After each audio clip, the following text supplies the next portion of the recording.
worst possible thing you could say when you walk into a car dealership. I spent 5 years with Mercedes-Benz, 5 with General Motors, and the worst thing a person could say when they walk in is, if you could just get me to this payment, we got a deal. So your loan's probably still like 19, which means you got to pay to get out. You're upside down. It's called negative equity.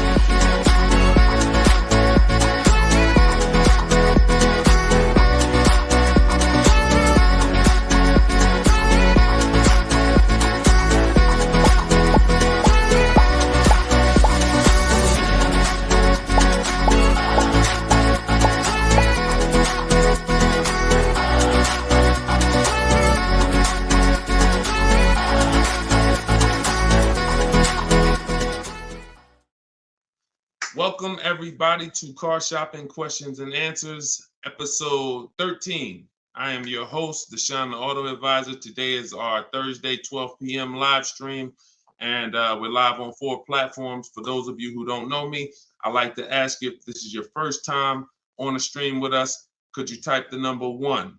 Can you type the number 1 if this is your first time on a stream with us?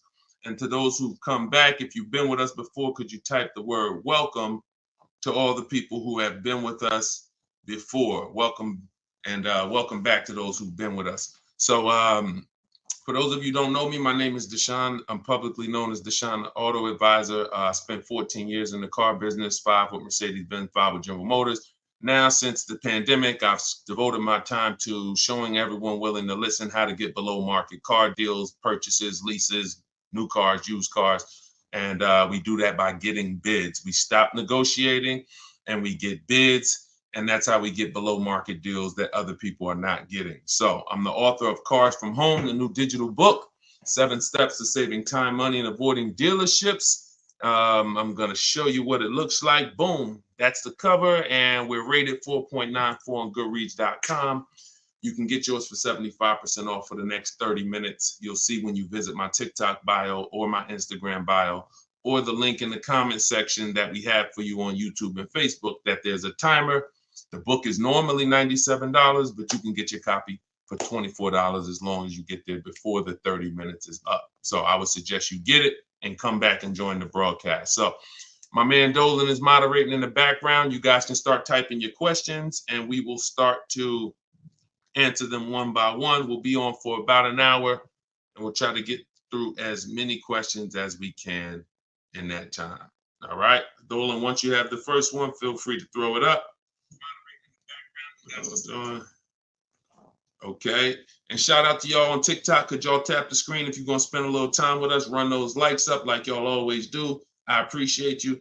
And if you're on Facebook or YouTube, if you could hit the like button, it means a lot. It tells the algorithm we're talking big money over here, and they'll send more people who need this. This one's from Instagram. When buying used, is it wise to buy from a small lot? I'll take any, listen, as long as you've screened it down. When you screen down your used cars, first of all, when we're shopping for used cars, you want to be on every marketplace. You want to be on every marketplace that has used cars. I always compare this to like buying a TV. If you were buying a TV, you're not going to just go to Amazon. You're going to go to Walmart.com. You're going to go to Best Buy. So we want to be everywhere there's a car. And now, once you do that, and those sites we use, this is called my multiple marketplace strategy. We use Carfax.com, CarMax.com, Carvana. Don't get any ideas, because even if they're overpriced 90% of the time, they still may be the best deal 10% of the time. Most times CarMax is overpriced. Most times Carvana is overpriced, but that's not all the time. I always say Best Buy is usually overpriced for electronics, but every now and then they have the best price. So if you're not looking at them, you miss opportunities. So we use CarMax, Carvana, Driveway, Carfax.com, Cars.com, Auto Trader, Car Gurus, and eBay Motors. We're looking at all of those marketplaces, and then we're going to narrow it down. So once we narrow it down, first thing we're narrowing it down on is title history. We don't want frame damaged cars, salvage title cars, flooded cars. Title has to be right. Based on Carfax, you can use auto check, but the only reason I don't like using auto check is because we need the service records. And service records is what's the important part when you're narrowing down. You need service record that shows on Carfax. And the last thing we let narrow it down based on is accident history. Some people do no accidents. Some people say, listen, there's different accidents on the Carfax. Let's talk about that for a quick second. You'll see minor accident. You'll see accident, vehicle was drivable. Good sign. That means it could have been a fender bender. They drove away. Then you might see vehicle towed. Red flag for me. You might see airbags deployed. Red flag. So whenever you see vehicle towed, just know that was a serious accident enough to where the vehicle couldn't drive away from. So that's what we narrow it down to. Now, when I'm narrowing this down, I'm not looking at who has the car yet. It could be a small lot. It could be a major franchise. Doesn't matter. Okay.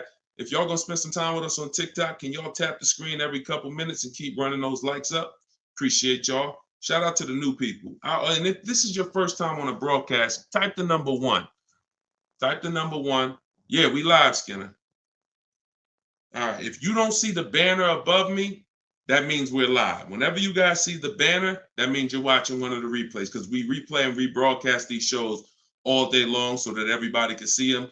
When you can't finish them, you're at work, you want to tell your friends, family about them, they can catch them pretty much any time of the day on all our platforms. But whenever you don't see the banner, which tells you when we're live, then we are live.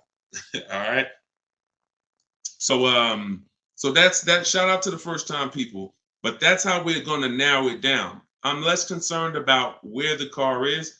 If it goes through that process and has great title history, great service records, great accident history, I'm open to it. Okay. Now, another one from Instagram. All right, Instagram with the questions. Today, when buying used, is it wise to buy? Oh, that's the same question. How do you get the original window sticker? We'll get it through the Carfax. We'll get it through MaroneyLabels.com if we're going to pay for it. I think there's a site called Get Clutch. I have a link. I have a link in my book, because every manufacturer doesn't do it. So every manufacturer doesn't do it. Some have agreements with Carfax and they put the window sticker on the Carfax. Some of them you got to buy it separately. But if I'm narrowing it down to 5 cars, see, we got to start looking. We got to start looking at car buying like house buying. We really do, because for some reason people are very comfortable protecting themselves. And explain this to me. Why is it people are very comfortable protecting themselves when it comes to cars? I mean, houses, but not cars. So if we'll get a $600 home inspection to tell us if we should buy the home or not. You get what I'm saying? There are things we pay when we're about to spend $2 or $3 or $4 or $500,000 on a home. But when it comes to these small things that help us guarantee the best car deal and below market car deals, we want to do everything for free.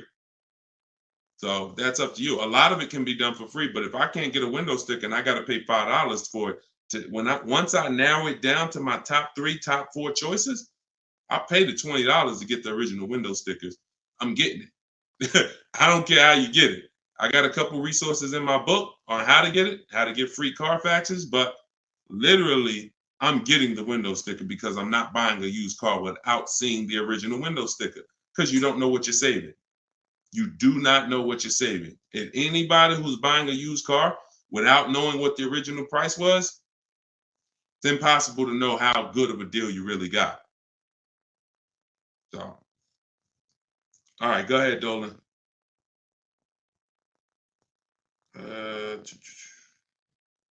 This one's from TikTok. How do you sell the lease car without the title? The same way I explained it. You don't need a title to sell any car. Who was taught you needed a title to sell a car? Type me in the comments, because this is a big one. There are people who not even leasing. There are people who have cars right now. You have a loan on it. And I used to get people who would walk in the dealership and they look at the new model, the most recent one, and they'd be like, Deshone, is that the whatever, 2019, 2020? I'm like, yeah, these just came out. Okay, I got 3 payments left. As soon as I make my last payment, I'm coming to get that one. I want to talk to you about that one. What's the reason? Why are you waiting? Other than you thought you had to have the title in your hand. It's not the way it works. You go, you sell the car, there's, you write up a purchase order, whatever the bank is that you owe, the person pays off the bank, and then the title, once the bank is paid for, the title goes to the person who bought the car with the new ownership documents. So, sometimes I forget there's little small nuances that, but in the book, and even we talk about this on the show, you guys never hear me when we talk about an equity assessment. When we do an equity assessment, which is maximizing our car's value by getting bids, we don't trade. You never hear me say, those of you who don't have your title, you can't do the equity assessment, right?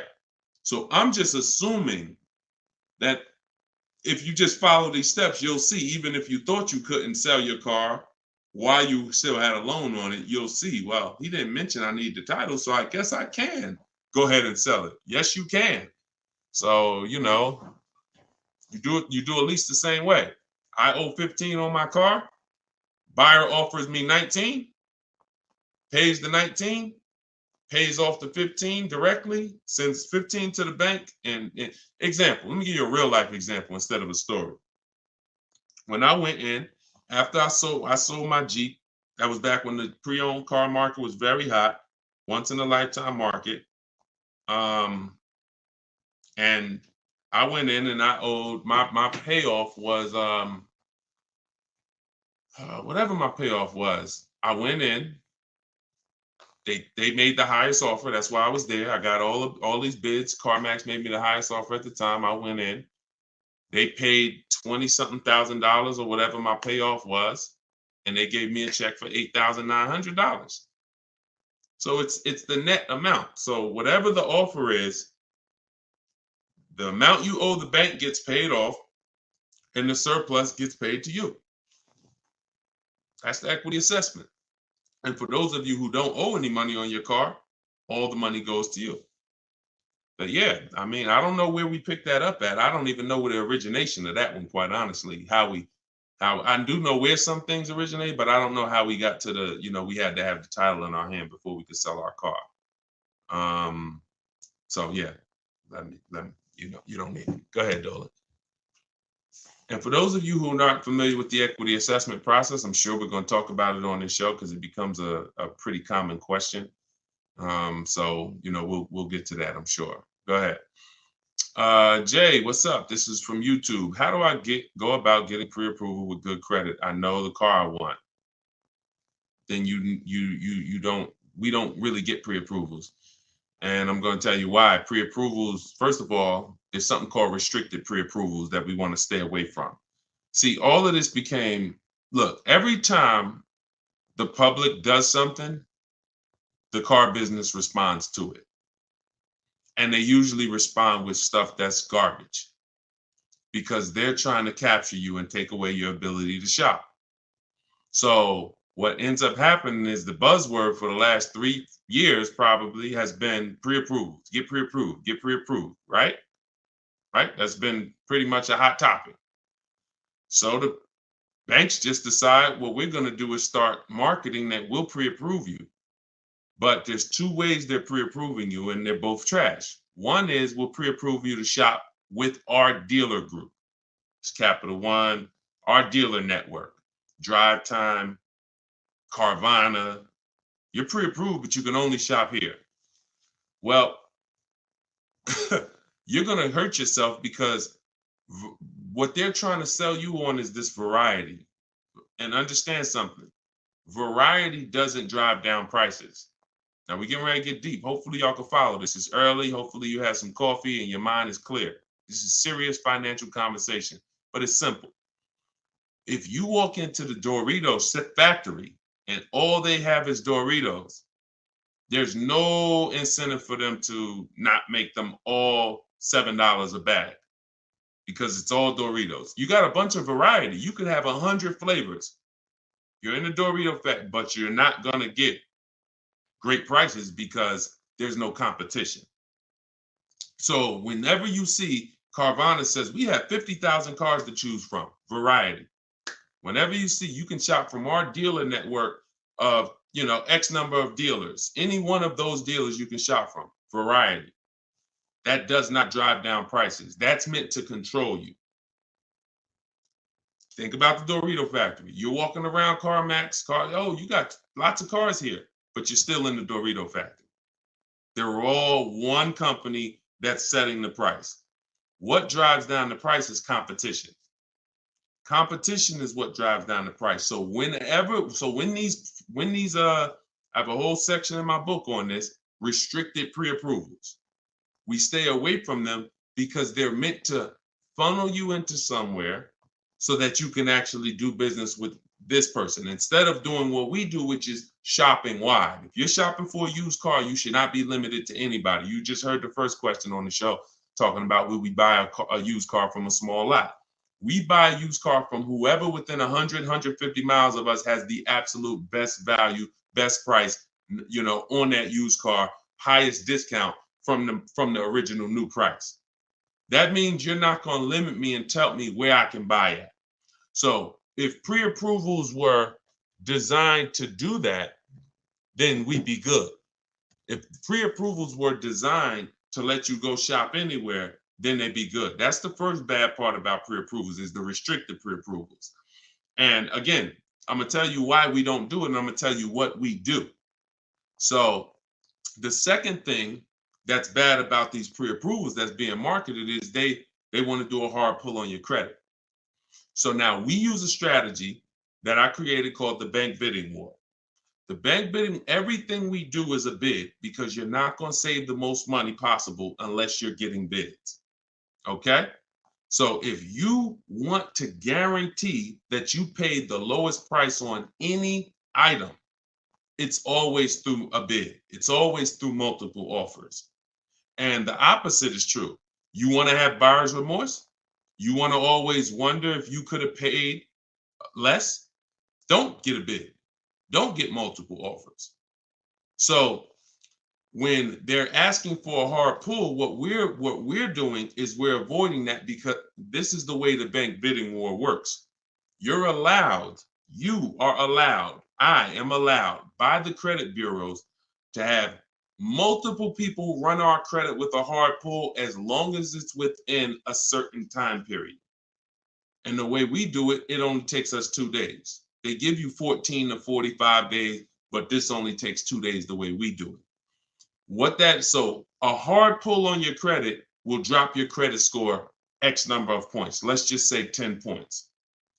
Now, if you do the bank bidding war correctly, you could have 20 hard credit pulls on your credit and it drops your credit score the same 10 points because this is called rate shopping, not car shopping.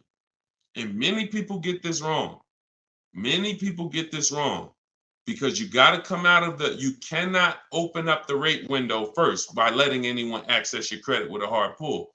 First of all, again, we don't want to rush when we shop. We don't want to rush when we shop. So if somebody gives you a pre-approval and they say, okay, you literally, now you did a hard credit pull, now go find your car, and then you only have 30 days before that pre-approval expires, what's going to happen? If you know the bank only gave you 30 days, now what are you trying to do?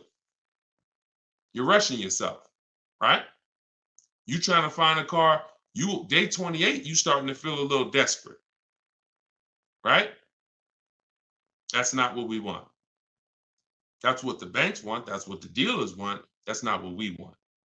So now that's why we do not let anyone access our credit with a hard pull until after we find our car. So once we find the dealer that wins the bid, and if some of you are new to the show, you're like, Deshone, what's all this stuff you're talking about bids? It's called saving money. Okay? Come into our world. Okay? Step out of the world that you've been in, which is negotiating to try to get money off with cars when you don't do that with any other item.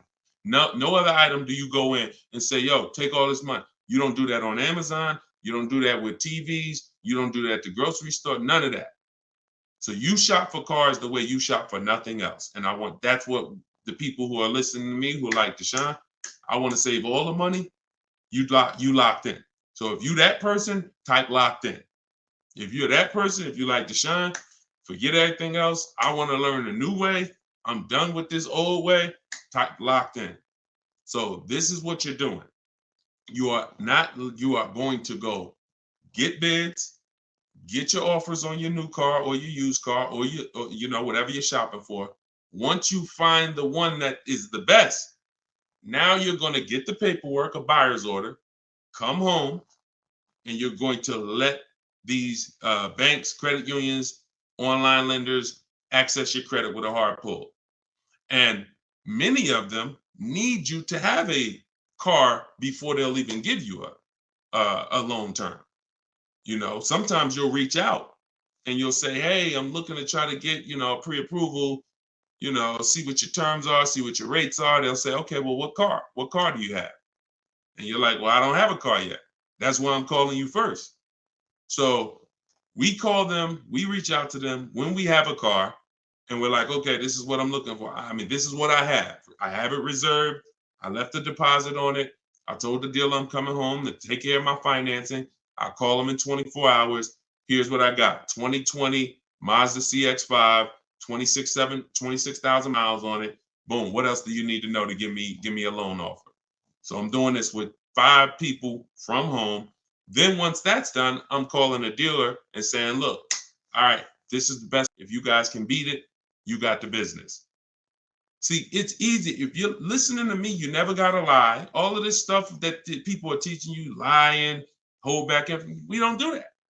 Dealers enjoy the 20% of dealers that are the great dealers that have the best prices. They love doing business with us because they're competing to beat all their competition. We find them, and then we give them an opportunity to win our business. We don't say, oh, no, I'm not letting a dealer run my credit. That's bad strategy. Dealer has 7 to 10 banks that they give millions of dollars in loans to a month. Why would you not want a dealer to be seeing if they could beat your rate? The only problem is if you don't have a rate and you're letting the dealer be your first option, that's a problem. We don't do that. But that's the bank bidding war. So I haven't added it to my book yet, but when you get my book, you actually get the book, and I send you the bank bidding war blueprint. And for all of you who got the book, if you happen to have gotten my book before I came out with the bank bidding war, send us an email and we'll send you the bank bidding war, because I plan to add it to my book. I update the book. That's why I told you I made it a digital book, because I come up with new stuff, new websites come out, websites go out of business. I'm always updating the book. So with a digital book, I'm not charging you every time I update it. I just update the book and everyone gets it. So if you happen to have the book and you don't have the bank bidding war, definitely connect with us by email and we'll get you the bank bidding war, because I just released it within the last couple weeks. But yeah, that's the bank bidding war. And that's how you leave never asking. You should never be asking, what's a good rate right now? How much is too high of an interest rate? These are all questions you ask because you don't get bids. You don't know how to get bids. Once you start getting bids, you never ask these questions again. You'll leave knowing, man, I had like 15, 20 people competing for my rate. I know I got the best rate. That's the name of the game. All right, go ahead, Dolan. Shoot the next question up. We are live, y'all. This is our Thursday, 12 p.m. show. You're not watching the rebroadcast unless you see the banner up top, then you're watching it. But we're live right now. Okay, Donna from Instagram. How do you ensure the car seller makes a decent wage and gets a deal at the same time? God bless you. They make a decent wage if they win the bid and they sell you a car. It's too intricate for you to try to understand. No one's losing money here. This isn't a charity case. And so let me tell you something about me. I set up a system where people buy cars in 60 to 90 minutes. So I know a lot of you think that I'm all for the public, which I am, but I'm also for the 20% car dealers. So I had to set up a system where both people win. The 20%. 80% can't survive in the world we're going to create. 80% can't win because they're not going to compete. They're going to give you high prices. All good. That's great. But the 20%, what we didn't like is spending so much time with people who don't even know a deal, don't know, like you're questioning every single thing because you don't have enough information. That's why. So you're nervous, you're defensive, hard to help you. I'll be sitting down with somebody, I'm sitting down with a customer and I'm making them an offer with a deal, and my manager is hoping they don't take it just because he doesn't want to sell the car for that cheap. but we're making them that offer. They're still questioning it because they don't have bids. So this created, this created nightmare situations for good car salespeople and horrible experiences for you. So with my system, you're online. The only time you're in a dealer is for 20 minutes to test drive the car. So when a person sells a car, if they're going to make a flat commission because they had to give away, there's something called a flat commission where you didn't make a lot of profit. I'd rather make it in 20 minutes. So the car salespeople who win our business love us. They love, all of these people that you see, and you guys know, I will share these people.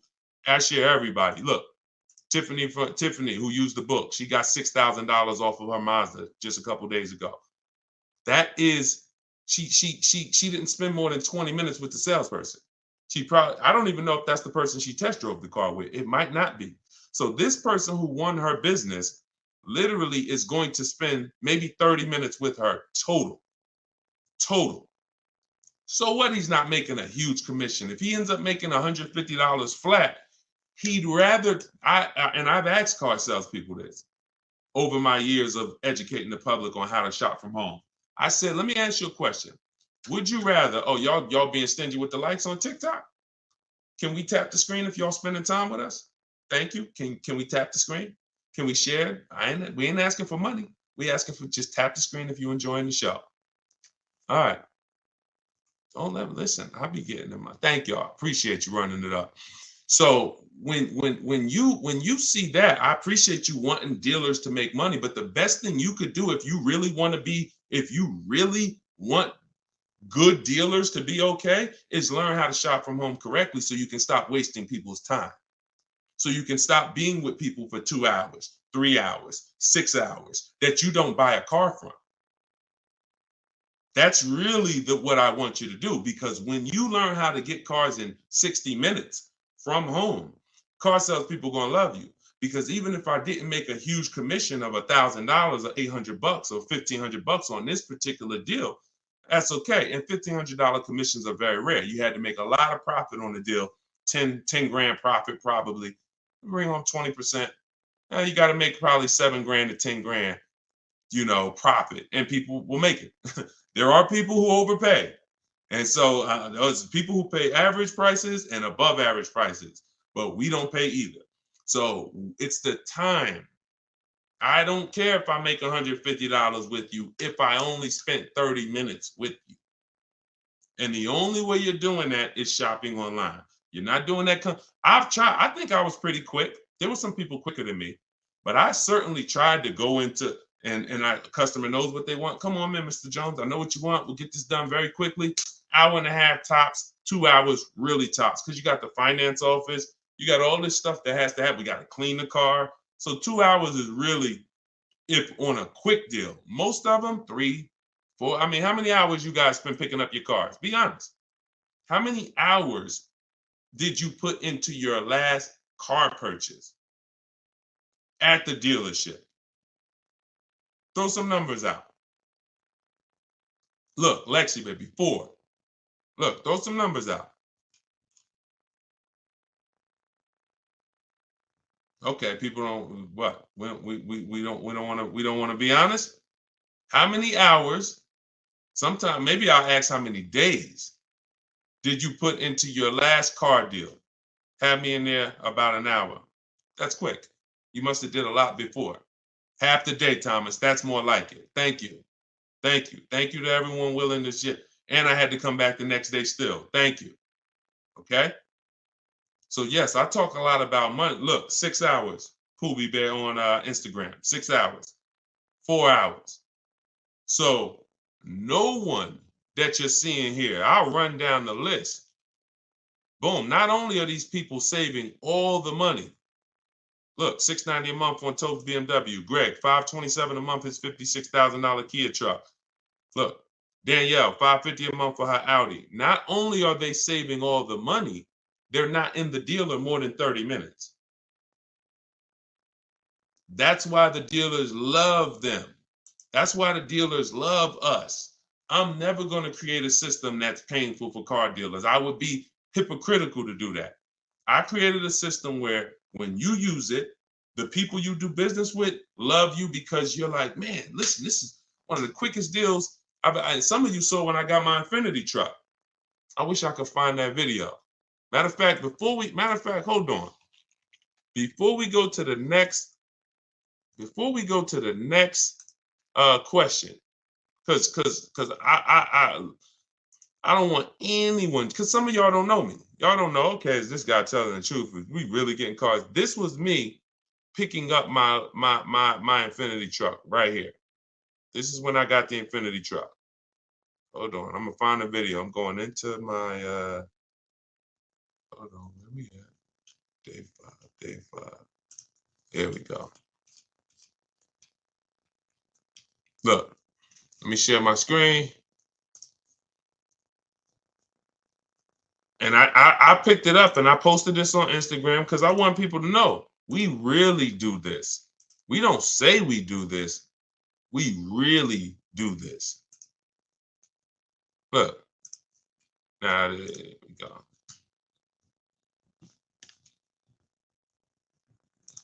All right, skip that. Oh, here we go.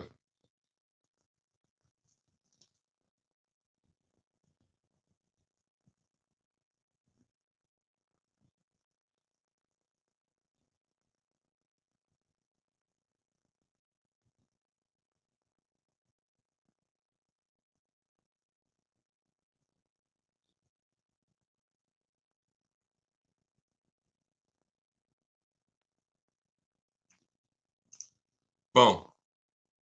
Do we understand? I know y'all can't see it on TikTok. You got to watch the rebroadcast because we're live on TikTok. We stream live from the device. Do you understand? This is not a game. This is not a game.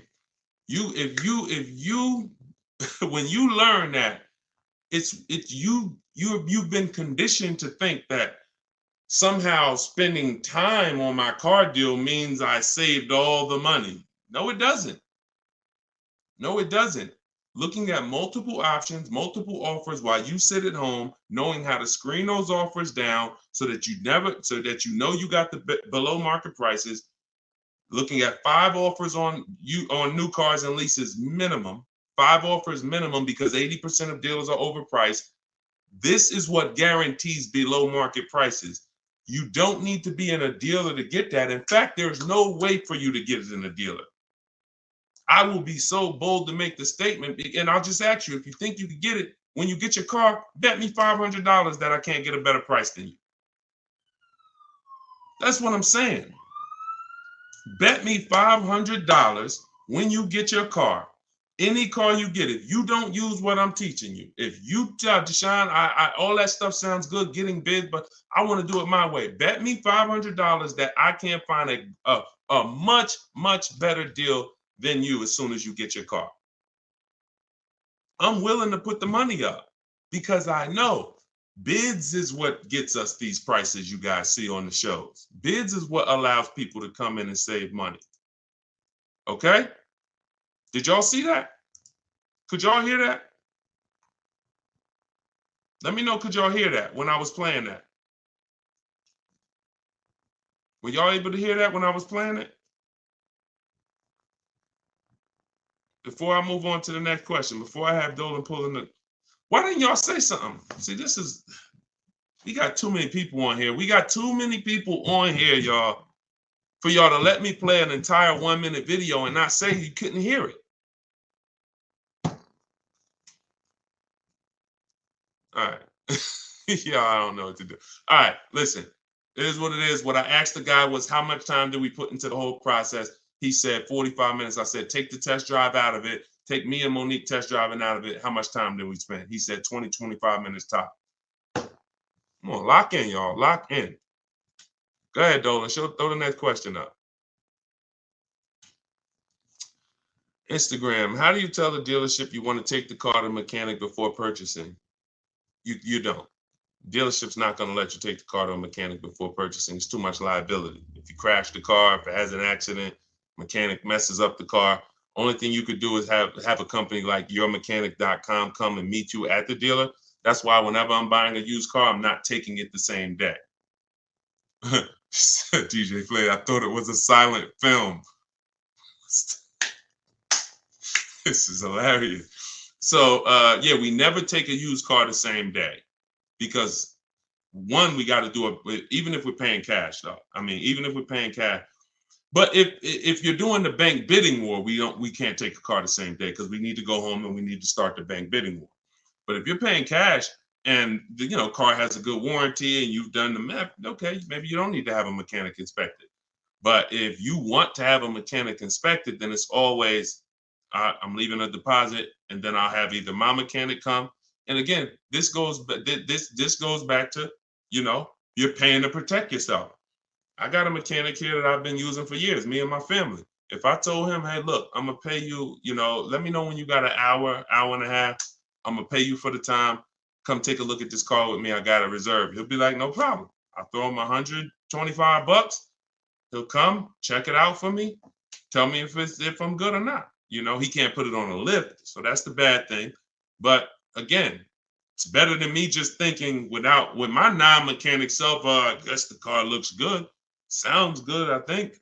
No, these are the things that we got to do if we want to protect ourselves. And understand, there's horror stories for a reason, y'all. Horror stories are very common. Cars breaking down. It's weird. All I can do is give you boundaries. And when I give you the boundaries, then you can choose what you want to do with them. You can choose if you want to, adhere to them. You can choose if you want to ignore them, but at least they're there. So yeah, I would always have, with no warranty on a car, I would always have my mechanic come out. And if you don't have a mechanic, then I pay a company like yourmechanic.com. I think they charge $100, $150 to come out, send one of their mechanics to inspect the car for you. I see it just like a home inspection. I don't see it any different. Any different. Go ahead, Dolan. Okay, I had a financial advisor tell me get rid of my car. I did. Oh, wait, I had this one's from Instagram. I had a financial advisor tell me to get rid of my car. I did, however. I really need another one, but they repoed the vehicle. It's been around January. Okay, I'm trying to understand. So he told you get rid of your car, but you need another one. Get a very inexpensive car. It sounds like you're in a position where you need to get the least expensive car you possibly can. I call that a smart car, saving money at the right time. Cars that are, under 10 grand. If you're trying to get a loan on it, that's what you would be trying to get. But if they repo the vehicle, you're going to have a tough time getting I would get it. If I got my vehicle repoed, my next car is a small car.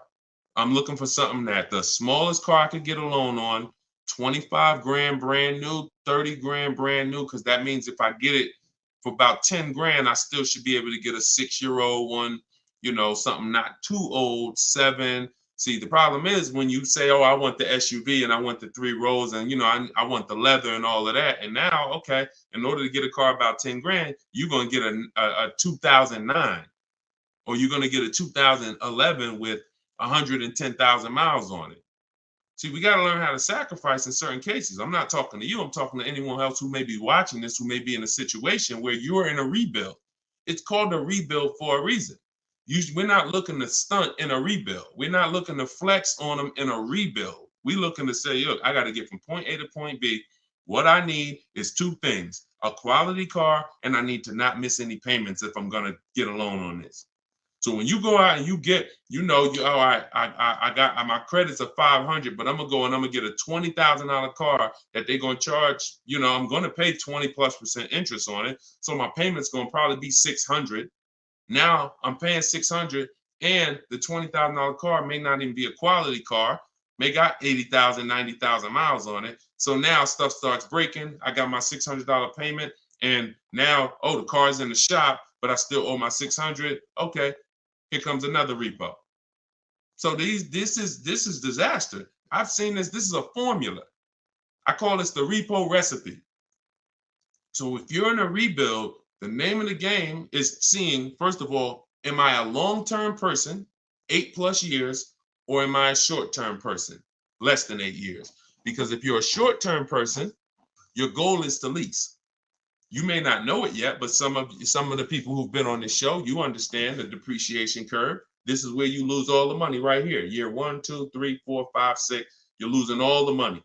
Once you get to about year 7, 8, it starts to level out. Your vehicle is not losing that much value anymore. That's when you want to own it. That's when you've won. That's not when you want to replace it. You don't want to say, hey, this is people. Oh, Deshone, I got 6 years of payments. Oh, I just paid the car off. Right when it was going to start leveling out depreciation wise. Oh, I'm going to get rid of it now. Lost all that money in depreciation. Now I'm going to get rid of it. So you need to know, if you're not an 8-year, 9-year, 10-year person, then you shouldn't be buying cars. You should be shopping for great lease deals. But you may not qualify for a lease right now. So your mission should be to qualify for a lease in the future, which means I'm going to drive a car that's not my ideal car. I'm going to drive a car I may not even like, but it's going to be reliable and it's going to be affordable. Reliable and affordable. And I'm going to drive that for 2 years, make every payment on time, and then I'm going to switch into another car, brand new lease. Or if I'm purchasing, because I'm a long-term person, I'll switch and I'll if you're purchasing, if you're a long-term person, you could get a car now, pay a higher interest rate, and refinance later. That's why you need to know who you are. But if you're a long-term person, 8+ year person, you could get a great car, reliable, and then refinance the loan. But you got to know who you are, because I see tons of people all around this country in here who are not in a position where their credit is good, but you have not come up with a goal and understood leasing. So what you're going to end up doing is financing a very expensive car, 20, 30 grand, and you're going to end up with a lot of negative equity. And every time you go to change your cars every 3, 4, 5 years, you're wondering why you have all this negative baggage and why your payments keep getting higher, your cars keep getting lower in quality. And that there's a reason for that. That's the reason. I just explained to you the reason. It's like a snowball that you're rolling that's against you, versus what I'm telling you to do is to have a plan so that you know, all right, I can't qualify for a lease right now, but in 2 years I will. So I'm gonna make sure I'm not gonna do anything right now that's gonna mess up my chances of getting a lease in 2 years. And if I'm not a lease person and I'm keeping this car 8 years, then I gotta get a great car and I'm gonna pay higher interest. But when the interest rates come down, when I fix my credit in a year or two, I'm gonna refinance. 2 different people, but you must know who you are. We clear? We clear on that? Type clear if y'all clear on that. Okay? All right, go ahead, Dolan. Shoot the next one up. What are the benefits, if any, of buying an electric or a hybrid vehicle? You need to know that. I mean, it's different for different people. Environment, some people, depends. That's a personal thing. A lot of people think that electric cars, I remember when I worked for Mercedes, we thought hybrids were good for people who drove a lot. So I was uneducated on hybrids. It's actually good for people who drive in the city, because every time you hit the brake, it would regenerate the battery. So that might just be Mercedes hybrids. That might be all hybrids. I don't know. But your reason for buying a hybrid or an electric car should be your reason based on your research. And so plenty of people, most people are not buying electric cars. Some people are. Some people buy hybrids. Frina was looking at a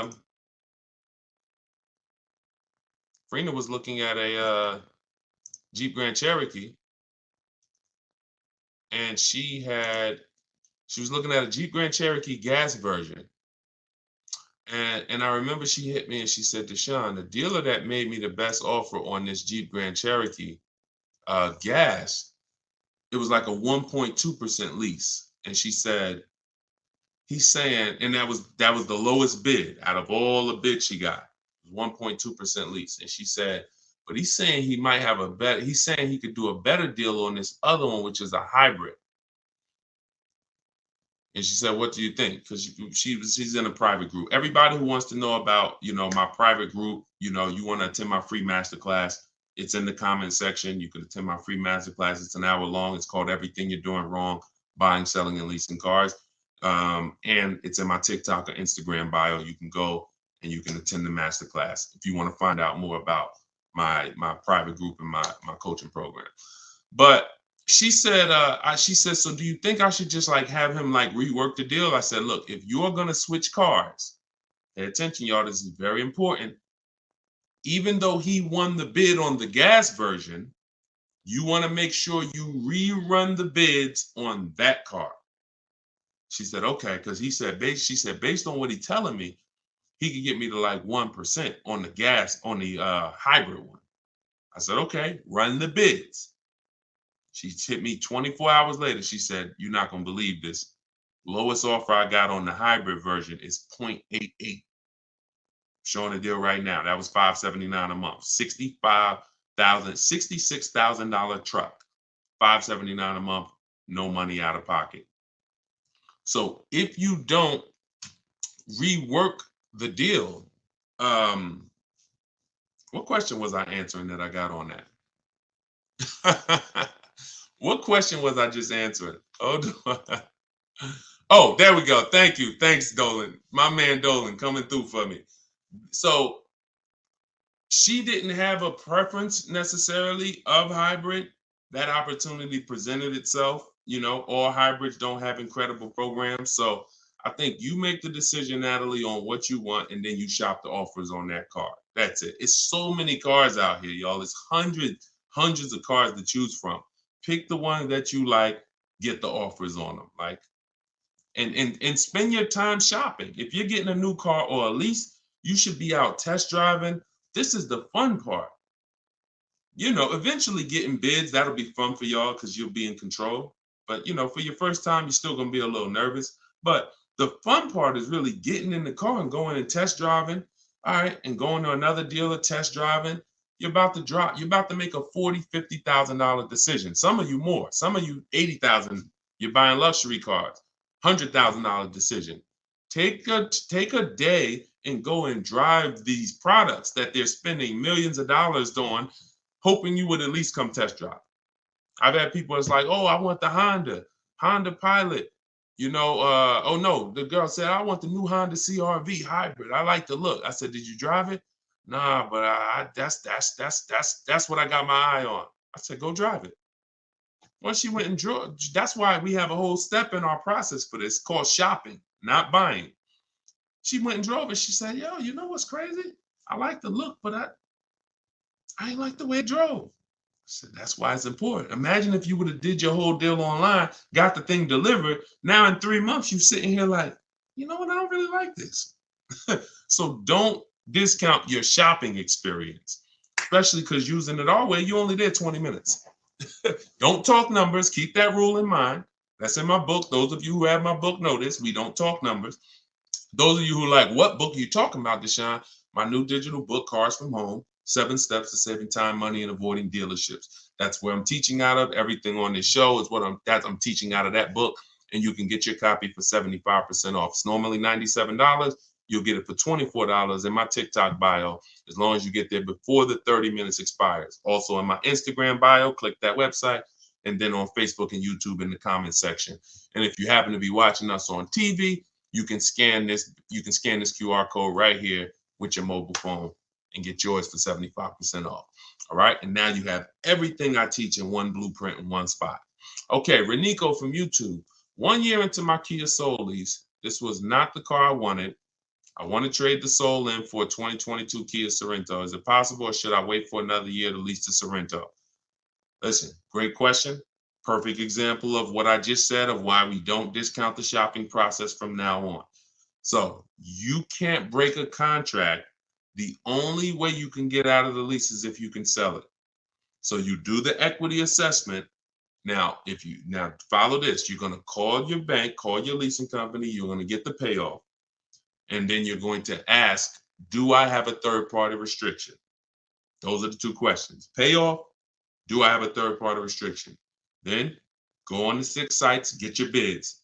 Carvana, Kelly's Blue Book Instant Cash Offer, CarMax, AutoNation, Sell My Car, Car Guru, Sell My Car, Driveway.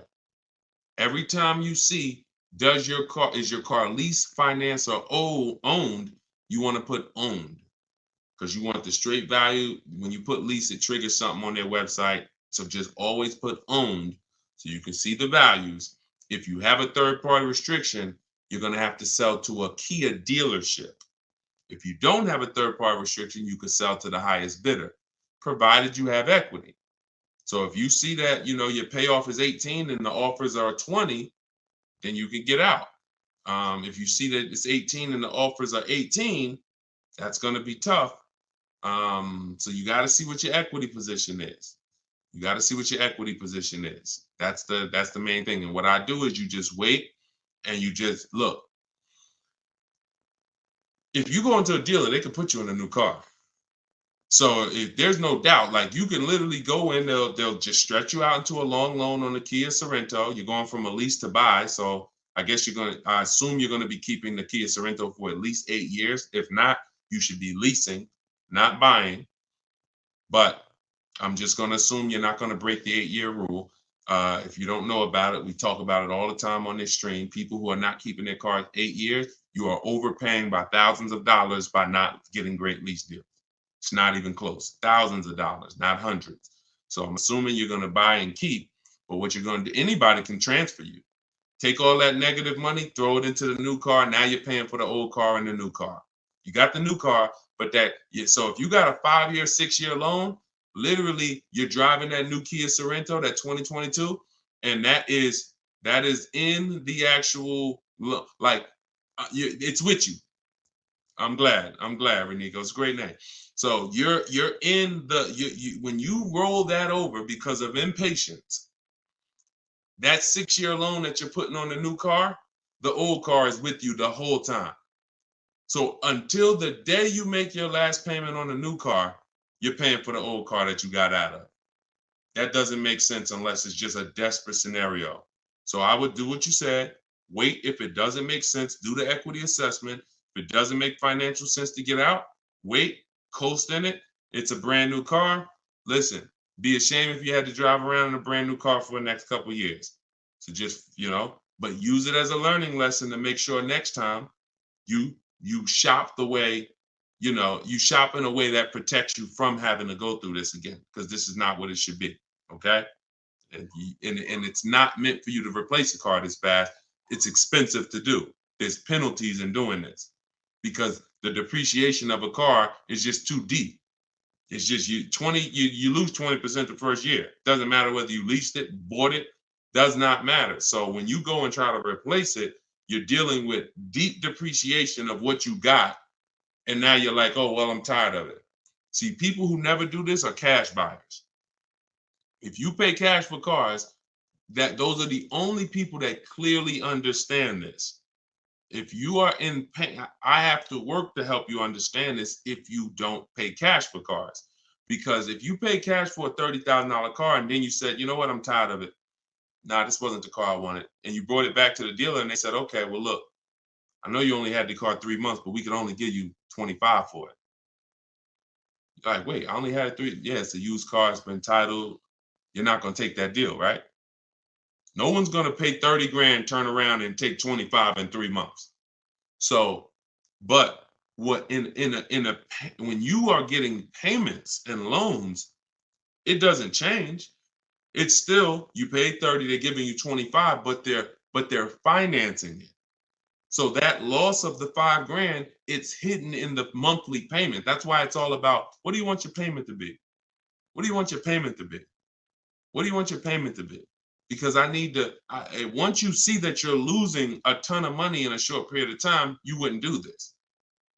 So it's hard for people with payments to understand. That's why I have to make it clear for you. The depreciation doesn't lie. The unseen expense doesn't lie. So we don't want to replace cars in a year or 2 years. It's just not made for that. All right. But run the equity assessment, Renico, and see if that works out and see if by chance you could break even and get out early. Okay. Go ahead, Dolan, shoot the next one up.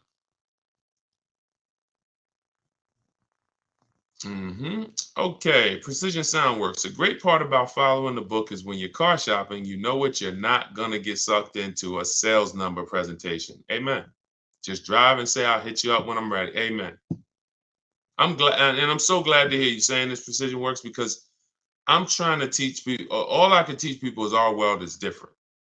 And the world that they're in is painful. It's painful. But when you understand that you can be in control, when you stop talking numbers in the dealership, when you have the right online strategies, you're going to the website, you're getting bids, you know how to look at used cars, you're narrowing these things down the way I'm teaching you. Listen, there's not much that's in my book that I haven't talked about on these streams. There's not much that's in my book that I haven't talked about in my videos. The difference is it's step by step. So when you hear somebody who asks me about a used car, and then somebody asks me about a lease, and then somebody asks me about paying cash, and then someone asks me about, hey, how do I get the best loan? This is all different types of people. So you might be like, oh, this question is not for me. That question is not for me. So you have to piece it together. And if you can, God bless you. We're not holding back. But for those who are like Deshone, I just want the step by step, no interruptions in the process, no confusion. That's my book. So I'm glad you're enjoying it, Precision Work. Make sure you send me your deal so I can bring it onto the show whenever you get a car. All right, go ahead, Dolan. Okay, Marisol, YouTube. I'm looking to buy a 2025 model car. Am I able to negotiate the MSRP price? If so, how low should I start? 5% off. So you're new to the 80-20 philosophy. 80% of dealers are overpriced.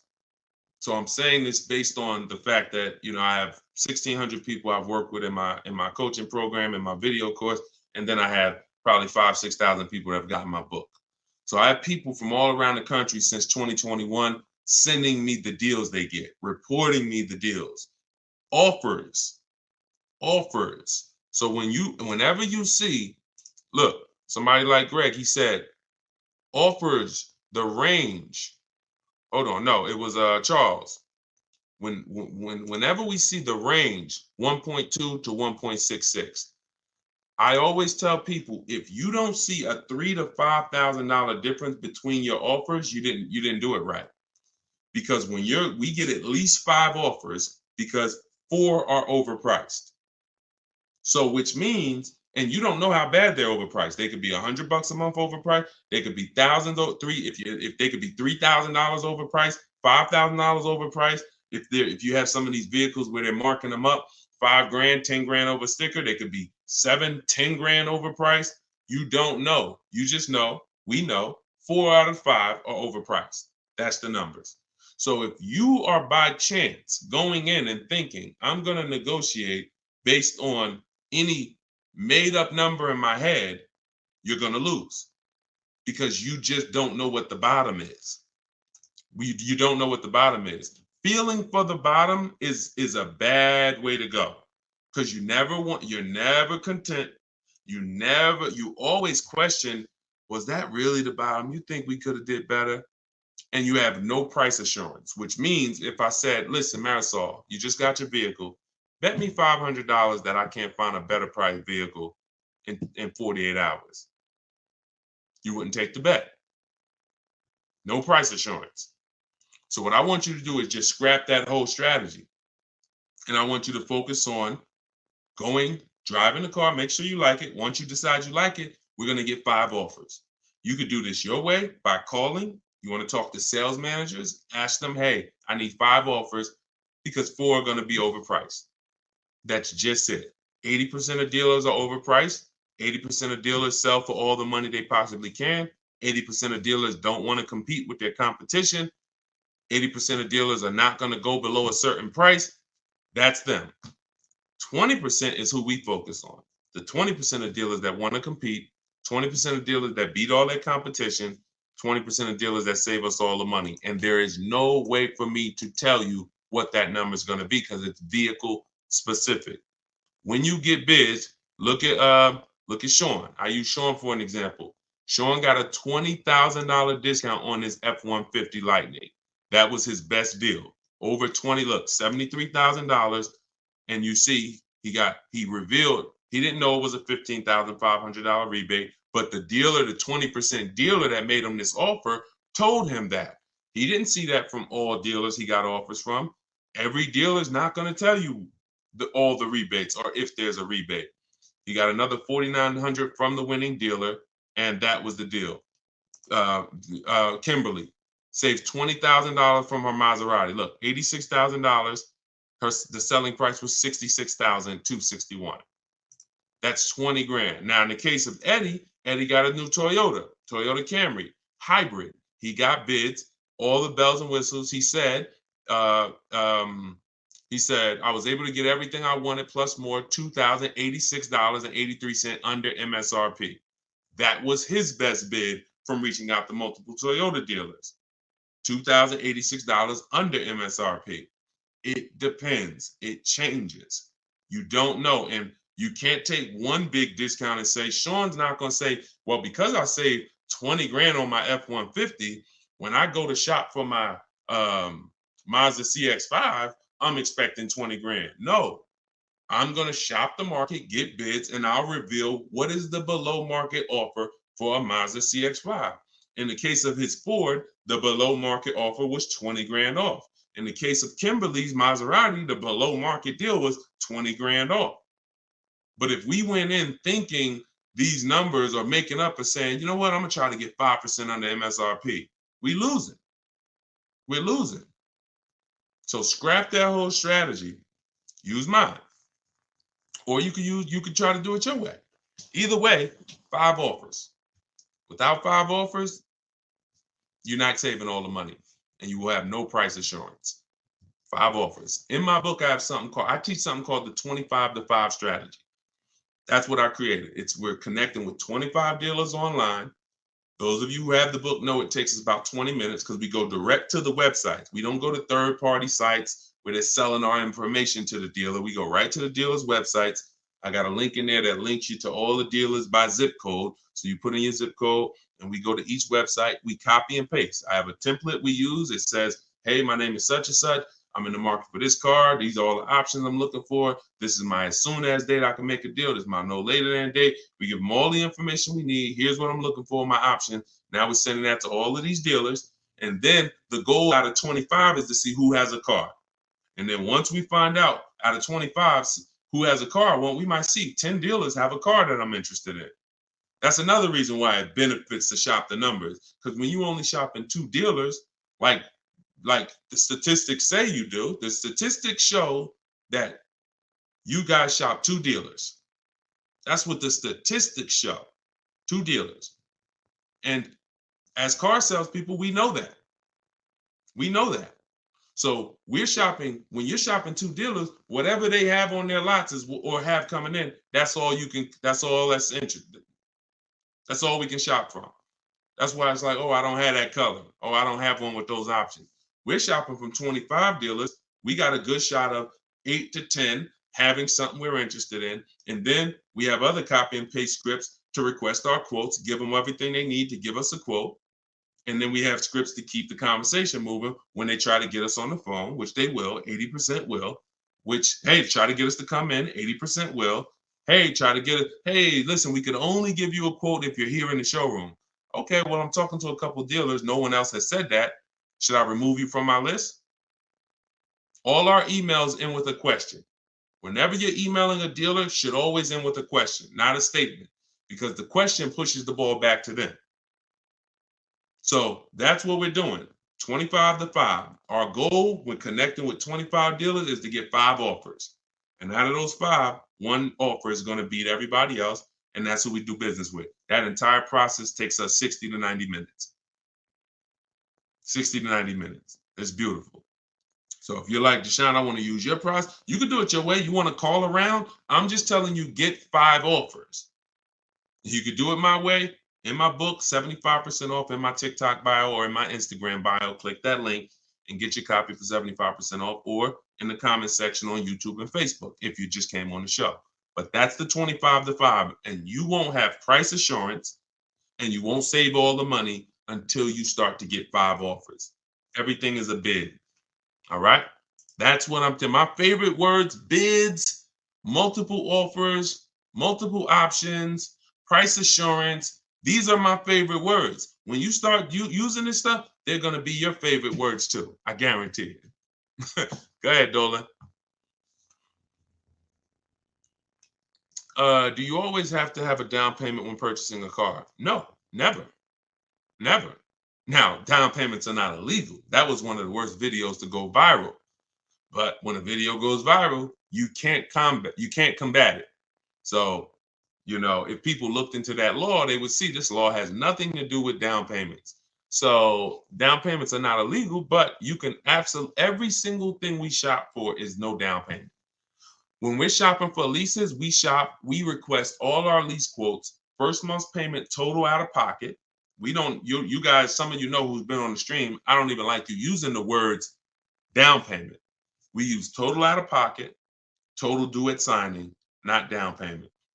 But we're doing first month's payment due at signing, 12,000 miles per year,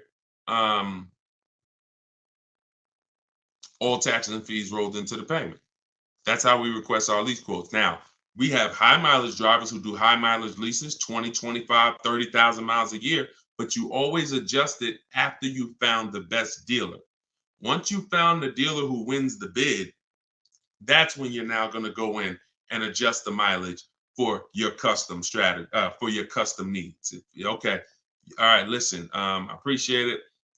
Please readjust the quote to 18,000 miles per year, and then we'll take it across. That's when you're going to say, all right, you know what? I'm already under 1.5. I'm under 1.3, whatever it is. As long as you're under 1.5, you got a deal. As long as it's the best bid.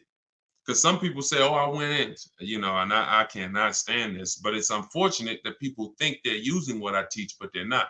They'll go in and say, Deshone, yeah, I was talking to the car salesman. I told him, you got to get me under 1.5. I said, what are you doing?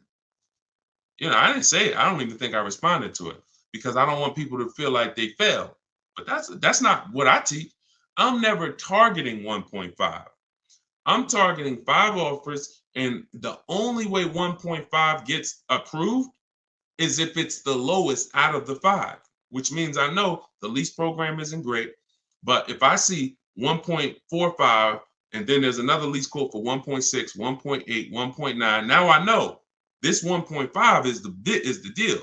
And the dealers often will tell you, listen, I'm giving you a big discount, but the lease program's not that good. That's what's making it 1.5. So I don't have a problem with that, but I'm never going in targeting 1.5 because if I target 1.5 and other people would have came in and offered me 1.3, 1.2, but I'm not getting bids and I'm leaving thinking I won. No, I lost.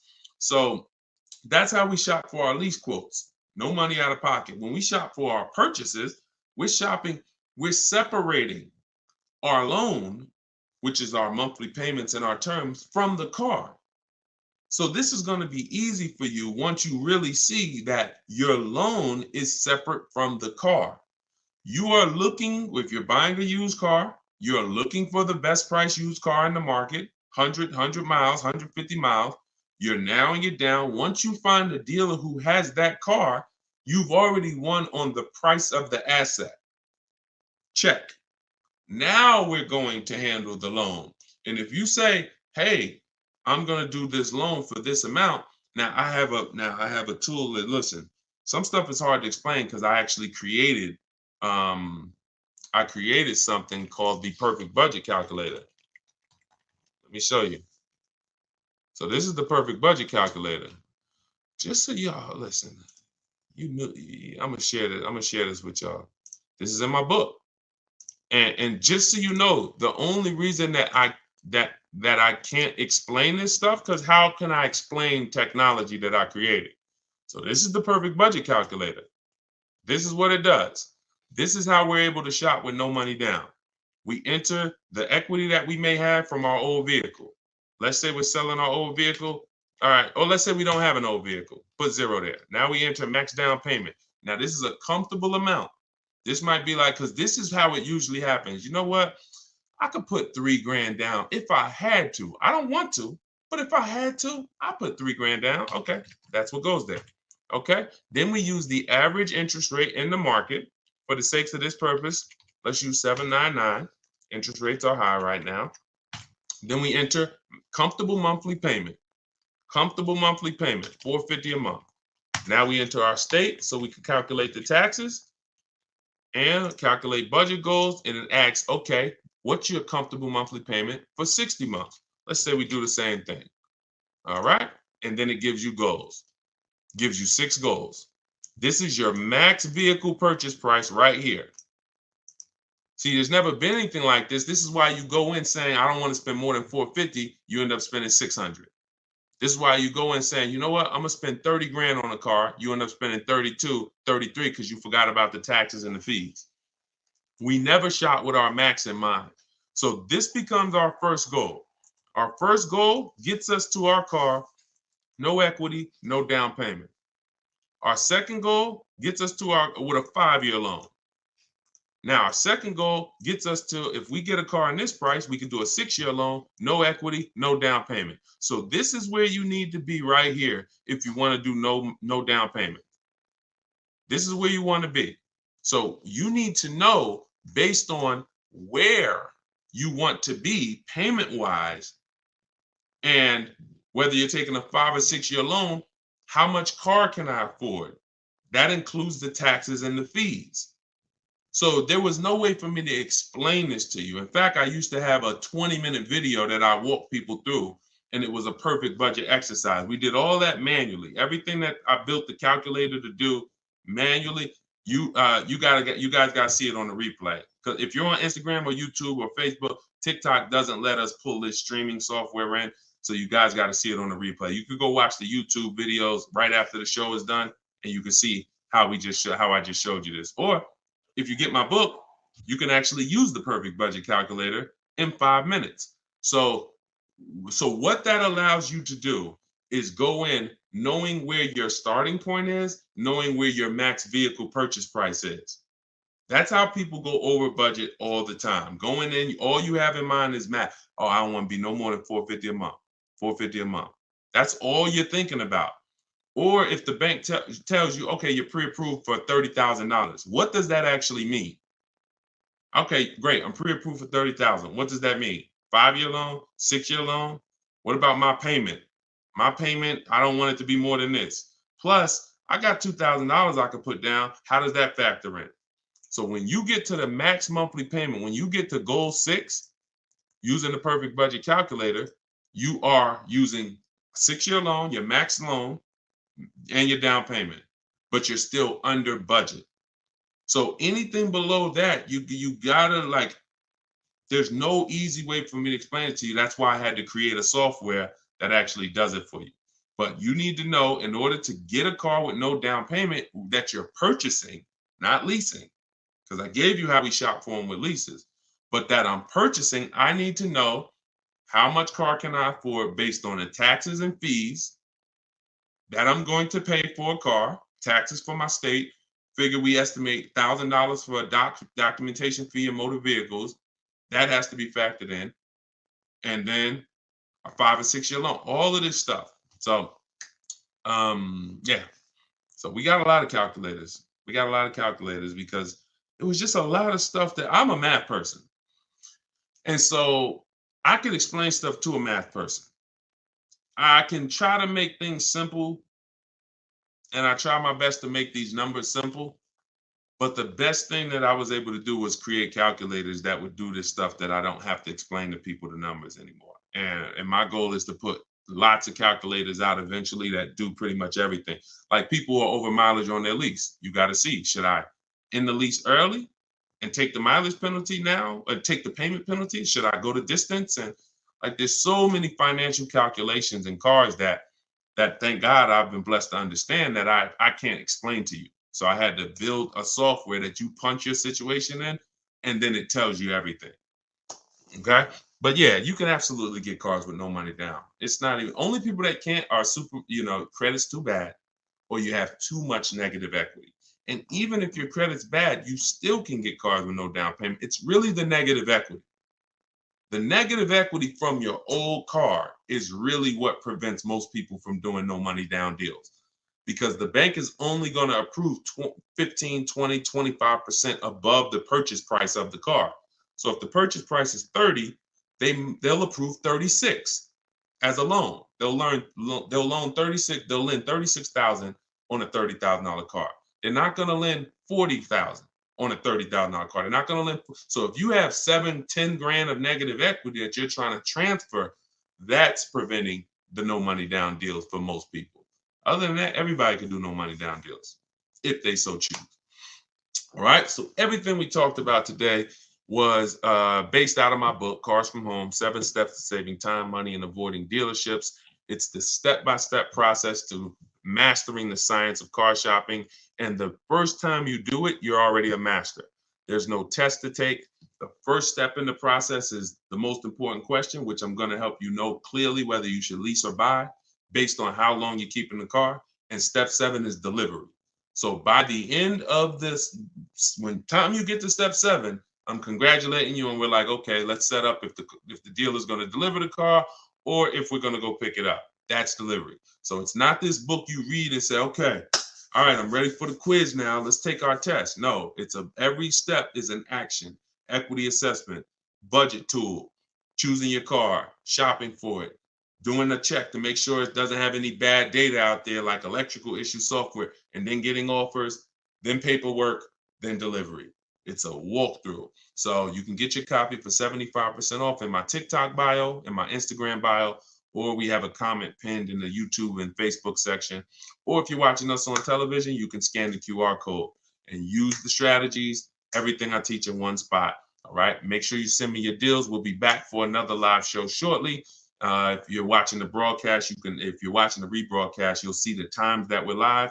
For those of you who want to attend my free masterclass, Everything You're Doing Wrong, Buying, Selling, and Leasing Cars, that link is also in the comments, and it's also in my TikTok and Instagram bio. You'll need about an hour, and then we do Q&A for an hour after the class. So any way you get it, make sure you get it. I don't care how you get the information. All we do is put the information out. The rest is on you, all right? I'll see y'all on the next show. God bless you.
The worst possible thing you could say when you walk into a car dealership. I spent 5 years with Mercedes-Benz, 5 with General Motors, and the worst thing a person could say when they walk in is, if you could just get me to this payment, we got a deal.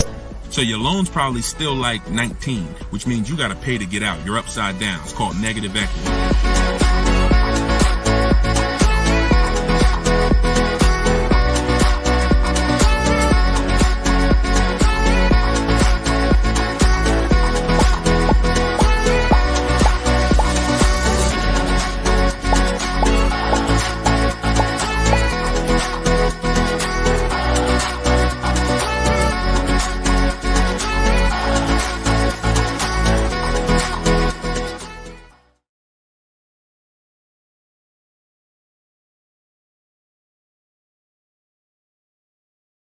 Welcome, welcome, welcome. Welcome to Car Shopping Questions and Answers, episode 14. I am your host, Deshone the Auto Advisor. We do these live streams throughout the day. We rebroadcast them, so you may have seen a rebroadcast, but today is our Thursday. Is it Thursday? It's Wednesday. I was saying, what day is it? It's Thursday. Thank you. Our live broadcast, and we do rapid fire Q&A. We are streaming on 4 platforms: TikTok, Instagram, YouTube, and Facebook.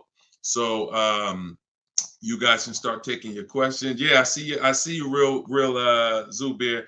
I see you. We're live right now. And whenever you guys don't see the replay banner, that means you're watching a live show. So we do replay these broadcasts all throughout the day so that, you know, if you can't watch them all, you can tell your friends, your family. But whenever you don't see the live replay banner, that means we're live. So you guys can start typing your questions, and we'll be pulling them in from all 4 platforms. So just go to deshonsbook.com, Mr. Silver. I see you on TikTok. The people with the TikTok browser were having a problem getting the book, but some people said they were able to get it on TikTok. So just try typing deshonsbook.com into a browser, and you should be able to access it. So as you come in, start typing your questions, and we'll start getting to them. For those of you, if this is your first time ever on a live car Q&A with us, can you type the number 1? We always like to know who's the first time person, first time ever on a car shopping Q&A with us. Type the number 1. And if you have been here before, then I want you to send I want you to type welcome to the people who are first timers. Reginald, what's going on? I see you, Reginald, on YouTube. I see you flipped apart on Instagram. Sweet Major, I see you. Herman, I see you on Instagram. Real Zubir, I see you. Mr. Silver, welcome back. I see you on TikTok. If this is your first time with us, type a number 1. We welcome you. My name is Deshone the Auto Advisor. As I said, I spent 14 years in the car business from 2006 to 2020, left after the pandemic, never went back to Mercedes, and have been teaching people who are willing to listen how to save the most money, get below market deals, guarantee their best prices, their best interest rate, their best deals, car shopping online, getting bids instead of negotiating. So it is an entirely different science, but we go deep on it here. So feel free to ask your questions, and we'll start getting to them one by one. Everything I'm going to be teaching out of in this stream is out of my new digital book, Cars from Home, 7 Steps to Saving Time, Money, and Avoiding Dealerships. And we're going to put a comment for you guys in the Facebook comments and in the YouTube comments. We just like to get the housekeeping done so we could get right to the show, because once we get to the questions, we don't turn back. We don't stop until the hour is done. So we'll be here for about an hour. So we're posting a question now. Those of you who want the book on Instagram, it's in my bio. It's in my TikTok bio, and you can get yours for 75% off. You won't pay the normal $97 price. So let's get to it. All right. Let's see. We have Instagram. My car is out of repo and it was bad deal from jump. What can I do? Okay, so you got your car out of a repo. All you can do to get out of a car is sell it. That's it. You could sell it. Normally you might say trade it, but we don't use the words trade here. We use the word sell it. So whenever you are, because you're not going to get the most money trading. So you want to do something we call an equity assessment. You want to find out how much you owe, call your bank. And this is the first step for everyone. If you have a car right now that you need to replace, I want you to stop thinking about trading, and I want you to start thinking about getting bids on it. Okay? No matter what you have, if you have this phone right here and you said, I'm going to trade this phone for something, are you going to get the most money for the phone? Think about that. Think about that. Yes or no? And always stay close to your keyboards, because we dialogue here, okay? I ask you questions. I need you typing fast in the dialogue. If you had this phone right here and you said, I'm going to go trade this phone, that's different than you getting bids on it and seeing what's the most money somebody would pay for this phone, Okay, so that's what we do when it comes to our car buying process. So you're gonna call your bank, find out what you owe, and then you're gonna go to CarMax, Driveway, Carvana, Kelly's Blue Book Instant Cash Offer. Do not use KBB.com. It's a marketing site. And all it is an algorithm. It's algorithms trying to tell you what your car is worth. We're past that day. The world we live in now, we can get offers. And that's what you want. That's all that's important is offers. So Kelly's Blue Book Instant Cash Offer, Car Guru Sell My Car, and Auto Nation Sell My Car. That's 6 people who are competing to buy cars every day. And that's where you want to go. Once you go there, you'll be able to see if you have equity, means you could get out very easy. So if you owe 15, but your highest offer is 20, that's a 1-hour inspection. They'll cut you a check and you got the equity. That equity is cash money to you. You put it in your bank, you can use it as a down payment. If you have negative equity, that's a different story. You're going to need to account for that. But the first thing you must do if you are replacing a car is an equity assessment. Okay? That's step 2 in my process. After we decide leasing or buying, and I'm sure we'll be talking a lot about leasing versus buying while we're here. So, all right, let's go. Keep the questions coming and type out your entire question. Try to get it in one shot so that we can see it all. But that's your first step, the real Zubair. Do your equity assessment. If you said you owe quite a bit, you gotta do the equity assessment and get real numbers. Let's get out of the gray area. I know I owe a lot. Oh, I got some equity. Oh, I got some negative equity. Let's get hard numbers so that we can move to the next step intelligently. Okay? Car buying is all about the numbers. Oh, it's still in repo. Then see if you can get the cash to get it out. That's it. I mean, if you can't get the cash to get it out, then what are you going to do? If you've had a car repossessed, they give you some time to come redeem it. You got to come up with the cash. If you come up with the cash, then at least you have a car and you can rebuild your credit based on having a car not repoed yet, but taken, which means you've gone 90 days, past 90 days on your payments. So, but you can build from that. If the car is done, totally repoed, then that's a different story. Now you're going to need to shop for a car with a repo on your credit, and that's going to be a different way to shop. You're going to need I have a couple of different ways we do it. First step, we try to get first step would be a company like Limbuzz. They'll pre-approve people with really challenged credit, no credit, new people to the country. But you're going to want to make sure you don't go out and overspend, because the biggest problem with people with bad credit is you're overspending in the interest and the car. And what we do is we separate the interest from the car. What does that mean? Your loan is a product. Your loan, I know here's what you've typically done. You've given the car dealers 3 transactions. And that's why you can't get good deals. When you go and trade your car into a dealer, that's a transaction. You sold them your car. That's why on that buyer's order, there's a specific part for your car. They're buying your car. That's a transaction. Another part of the transaction is you bought a car from them. That's a different transaction. And then if you got your loan from them, that's a third transaction.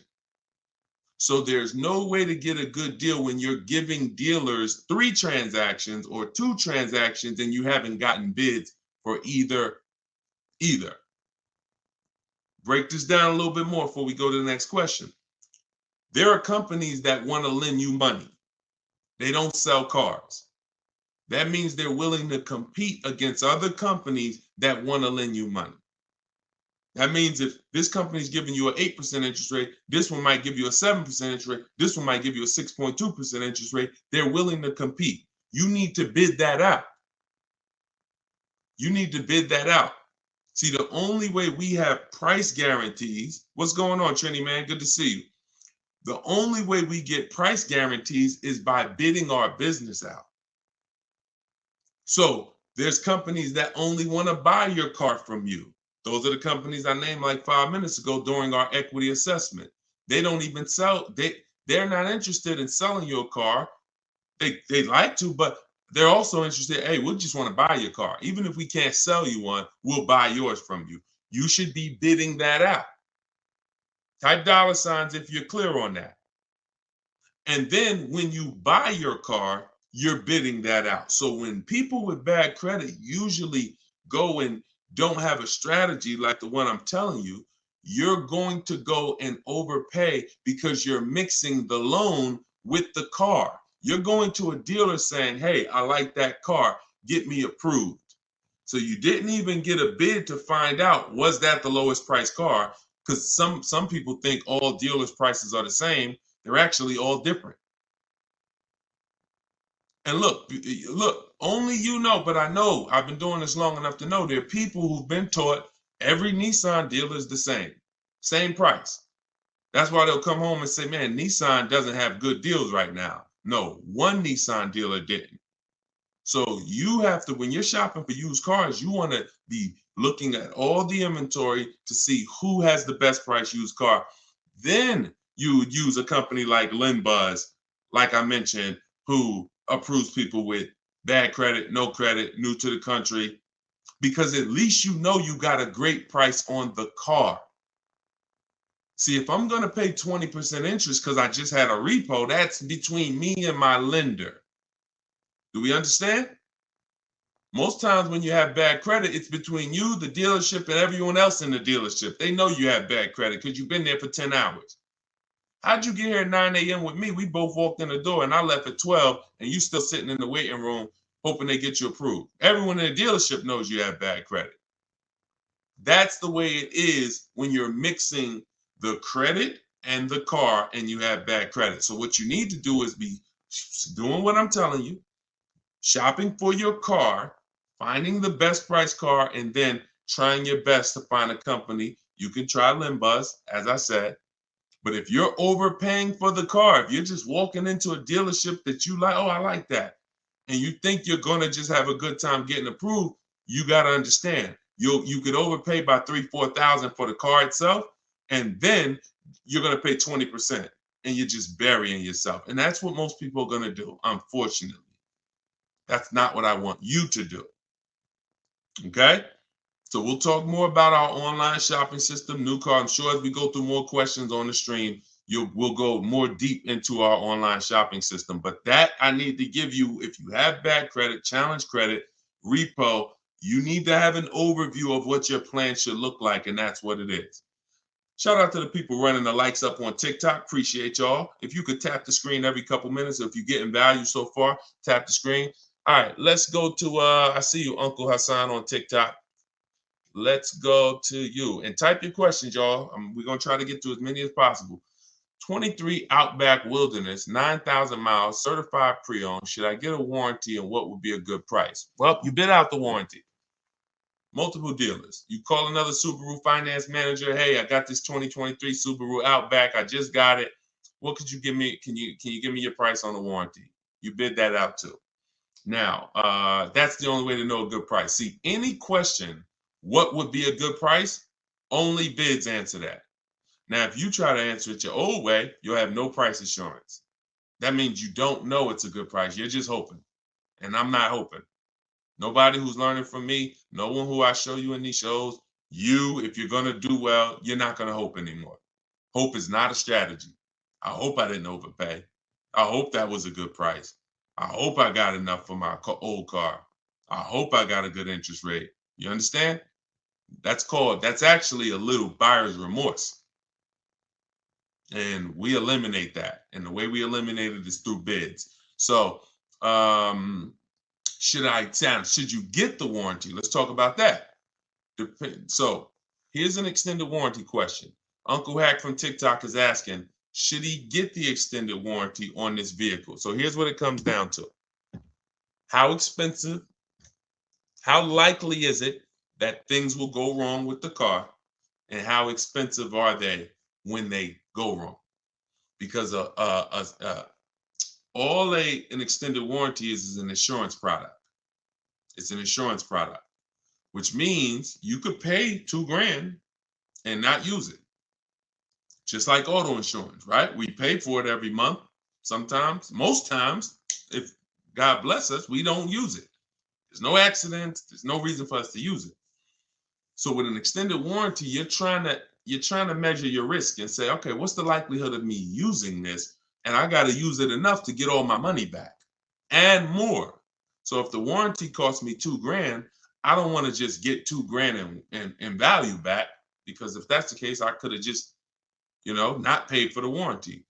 So does the car have a high repair cost? You want to go to Google and type in Subaru Outback, the vehicle you got, repair costs. This is something that we do when we're considering extended warranties. This is step 6 of my process. Sounds like you already got your car. You've already locked up your deal. So this will fall under the paperwork and protection phase. My book is 7 steps. Step 6 is paperwork and protection right before delivery. These are the things we're trying to see. Do they make sense for us to get based on our situation? So with the car, if you see that Subaru you're getting has a high likelihood of repairs and a high expensive repair cost, then you may want to go ahead and get the extended warranty. Now, if you see that the repair cost on that is low, and you could just, again, type in repair. And also, I hope you try to type in longevity.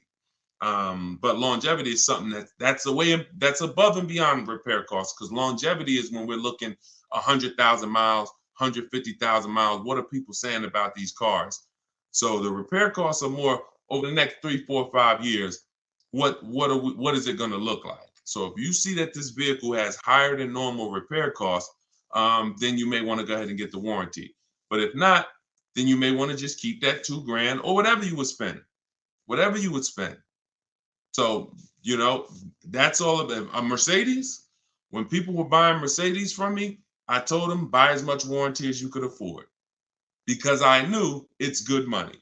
If you spend $4,000 on a Mercedes warranty and it covers you for 3, 4 years, good money spent. Because when something breaks on a Mercedes, on a Range Rover, on a BMW, on a Cadillac, sometimes it's thousands to fix. So one repair on that vehicle could cover the cost of the warranty. But there are other vehicles on the other side of the spectrum: Honda, Toyota, Lexus. There are plenty of vehicles on the other side. Mazda does well. So you want to see where your vehicle is, where your specific vehicle is, and that's how we're assessing our risk. Everything we're doing with an extended warranty is a risk. It's a risk assessment. There's no hard rules, no hard yes. It's literally just trying to assess your risk and making the best choice you can. Okay, Peter, what's going on? Peter from TikTok. 2022 Pacifica, 51,000 miles. Didn't get the extended warranty. Should I try to move the car, keep it long? 2022, I'm guessing it's not a 2022. Are you saying it's a 2022? Did you type that correctly? I didn't even know Chrysler was still making the Pacificas. Listen, there's a hard rule, y'all. Look, who knows what this is? One word if you've seen this before. One word if you've seen this before, you got a free copy of my book. Who knows what it is when I do this? Let me see who's the first person that's going to say. Hold on. Because I know most of you are first timers. If you're a first timer here, type the number 1. But if you know what this is when I pull this out, one word. Come on, all right, I'm not going to butcher your name. But yes, you got it. Elutrio. Depreciation. So I want you to send me an email. If you're on my email list, I think you are, because you got the notification of the broadcast. Send me an email, and we'll need your email. We'll send you a free copy of my digital book, Cars from Home: 7 Steps to Saving Time, Money, and Avoiding Dealerships. Because you're on point. This is depreciation. Whenever we think about replacing a car, this is how we have to think about it. Am I replacing a car when it's losing or lost its most value? This is what people usually do. You buy a car for $30,000.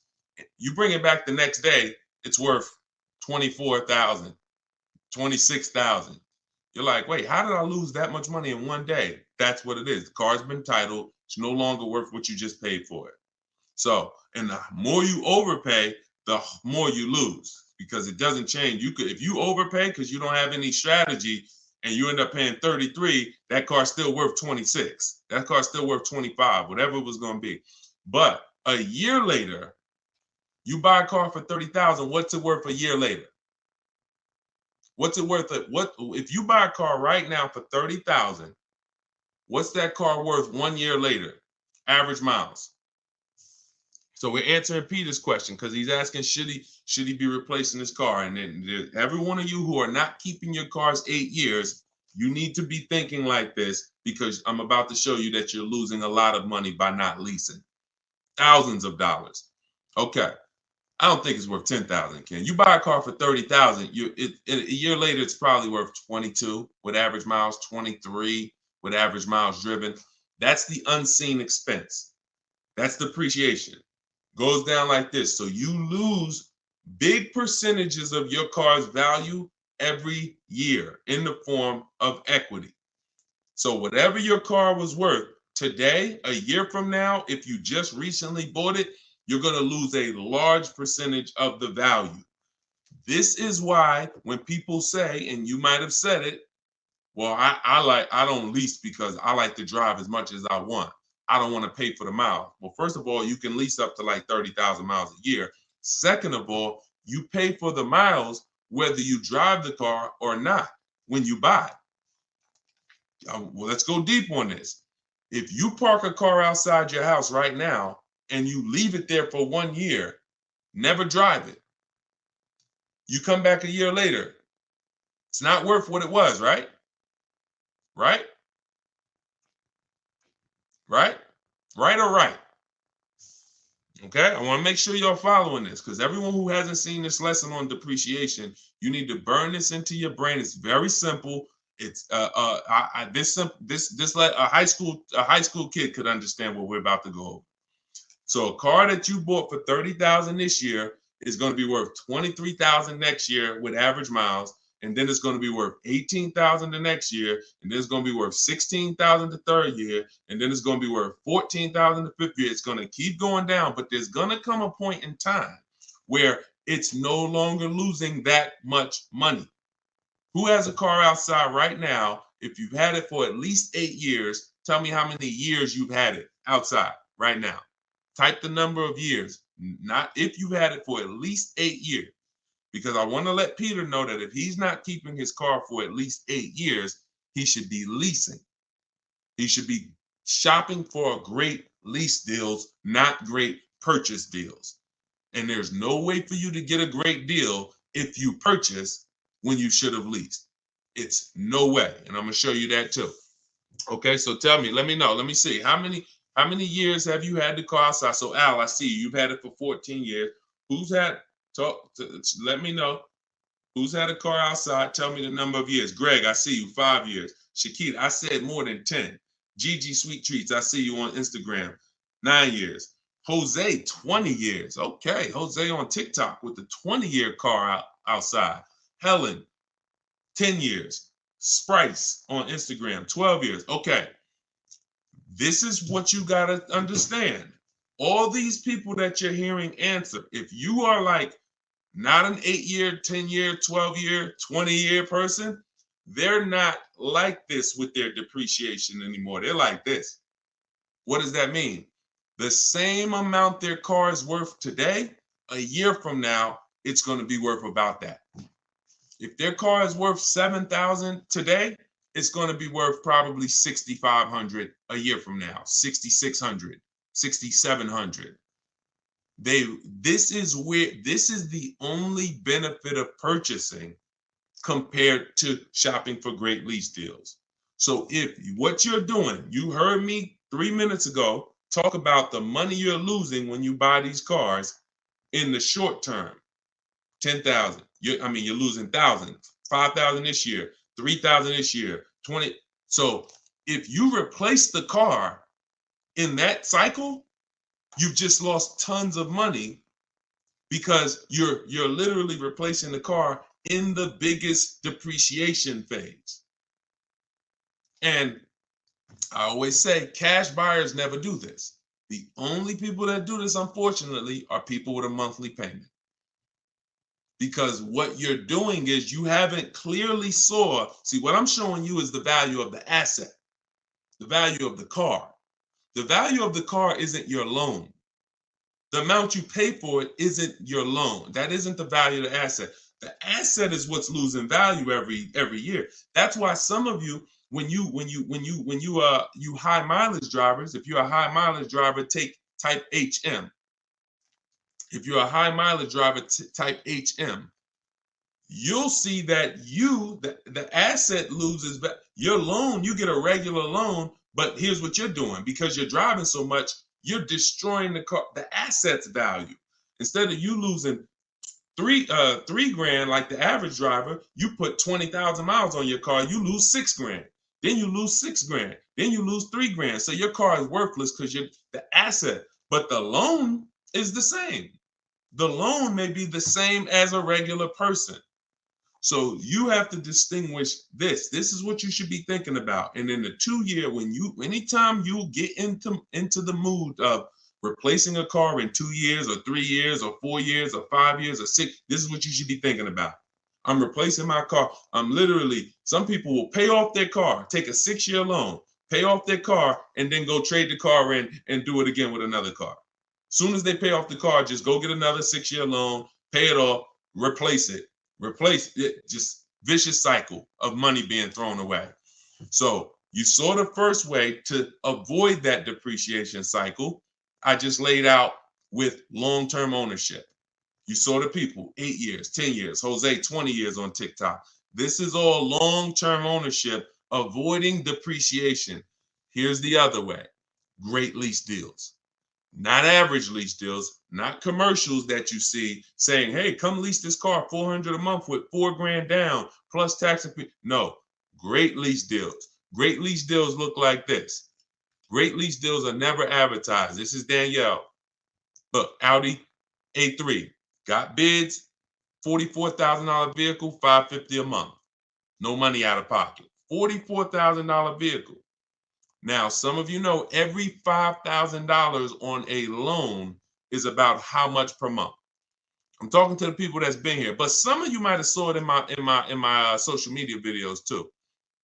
Every $5,000 on a loan is how much per month. Thank you. Okay, dang, Eleuterio, you are totally on point.